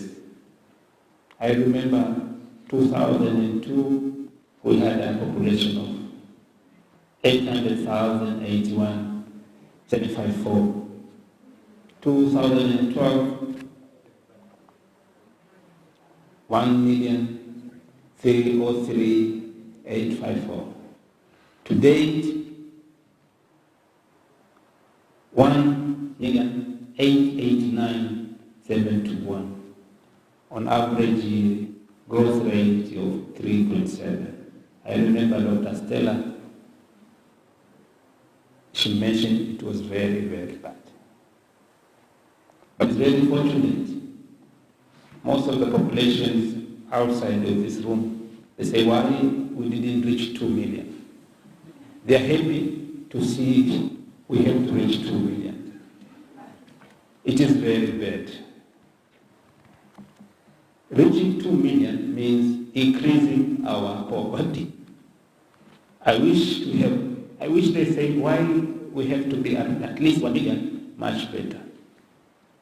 ZPC and the government last year, over the last 12 months previously, we managed to build around 2,000 classes for students, for the children. But indeed, it's not enough. 3 times, we need to build them 3 times to the next year. How? I don't know. Who is responsible? I don't know. It is our job. UNICEF and World Bank, they did their job. Now must be Swahili sasa. I twisted. UNICEF na World Bank wamemaliza kazi yao kutuonesha wapi tulipo. Sisi Wazanzibari tuchukue jukumu letu kuhakikisha kwamba kilichoandikwa kwenye kitabu hichi kinafanywa kazi. Huo ndio ukweli. Watakuja tena UNICEF na World Bank baada ya miaka 2, 3, 4 mbele, watakuja kusema yale na hali bado inaendelea kuwa mbaya. Nilitamani leo baada ya mialiko ambayo tumetoa cases, I wish they are here to see what is the result out. And DPPRs, but it's very fortunate they are not here. So I will urge to UNICEF and the World Bank, because 2 things have been mentioned, and we are good enough for quiet. 1, issue of disparity between Pemba and Unguja was part of the discussion. 2, PSCs and the government itself They have to implement what, they have to plan and implement what has been said in this report. I will request to UNDP, to World Bank and UNICEF. We have to conduct 2 more sessions of this alike. One, if it is specifically to PSCs and DPPR in Zanzibar, in Unguja specifically, and we have to conduct the same session for Pemba, because they are not here. Maybe 2 or 3 of them are here. But we have regional commissioners, we have DAS, we do have DCs. We have to explain to them, because the fact has been mentioned in these 2 reports. It's come from the people. And by the time we want to collect information, we are going to them to say we have this kind of research, we need their permission. They give us. And it is valued to go back to them to explain the result we have from our research. I hope that my request has been accepted by UNICEF, never to World Bank. Ndugu zanguni, kwa kweli ijapokuwa hali inazidi kupungua, lakini kwa growth rate iliyopo hali inaendelea kutisha. Ofisi Wizara ya Wanawake na Watoto, nilitamani wako wengi leo hapa wasikie matokeo haya. Wizara ya Elimu, nilitamani wawepo hapa wayasikie yalizungumzwa. Sisi kama ofisi ya MTAKWIMU wa serikali, jukumu letu it's very clear: kukusanya, kuchakata, kuchambua na kutoa matokeo. Tumemaliza na kufanya. Nashukuru UNICEF na World Bank kwa sapoti yao. Sasa wizara nao za kufanya. Watoto wengi waliotajwa hapa wako kwenye maskuli. Simuoni mwakilishi wa Wizara ya Elimu hapa. Tukla kwa upande wa ofisi ya msajili, ofisi ya utambulisho na usajili wa watu, kwamba at least inaonyesha result kwamba imefika 2%. Sasa walikuwa hawana. I hope watafanya kazi kubwa, kila mmoja na nini ya registration ya kadi, ismaitaje certificate ya registration ya kuzaliwa. Tukibakisha kilichoandikwa kwenye vitabu hivi viwili, tutakuwa hatujawatendea haki, kwanza wale fedha zao, pili waliofanya hii kazi, tatu wale waliokwenda kufanya utafiti, 4 enumerate watafiti zilizofanyika hivi na wengi wengine. It can be done.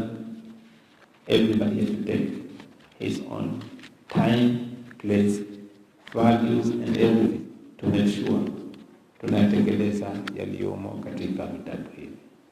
Kwa kumalizia, wazee wetu wamesema, for Africa vitu vizuri vinafichwa kwenye vitabu. Ulaya vitu vizuri vinafichwa kwenye maduka. Jamani, is our time. Tutaendelea kutoa ripoti nyingine kiachilia hizi. Ripoti za sensa zinakuja na ripoti nyingine. Tunaomba tuendelee kushirikiana, na naamini kwamba tukileta miandiko mingine mtakuja kama mlivyokuja leo. Nakushukuru sana na naomba niahirishe shughuli yetu hii ya uzinduzi wa vitabu viwili hivi muhimu kwa maendeleo endelevu ya Zanzibar na Wazanzibari wote. Nakushukuru sana kwa kumsikiliza. Thank you, Kasumali, for that remark. And a big thanks to go to organize this program with OCS, with big support of the development partners, UNICEF and World Bank.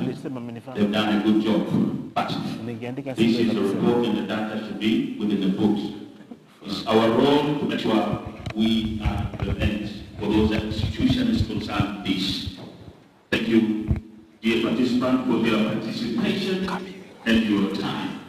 You're all welcome again in Manila, Zimbabwe.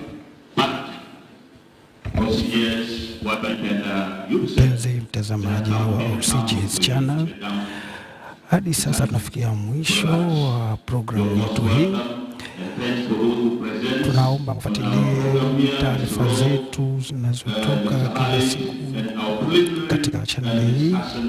Tutambue kuwa ofisi ya mtakwimu mkuu ni mzima wa serikali. Mipango yote kama hapo, kuna taarifa mbalimbali zinazohusu maendeleo na mipango katika nchi yetu, zile sekta binafsi zilizopo katika nchi yetu. Tutumie takwimu hizi na taarifa hizi zinazotoka katika ofisi ya mtakwimu mkuu wa serikali. Ni mimi mtangazaji wako ni Amur Abrahman.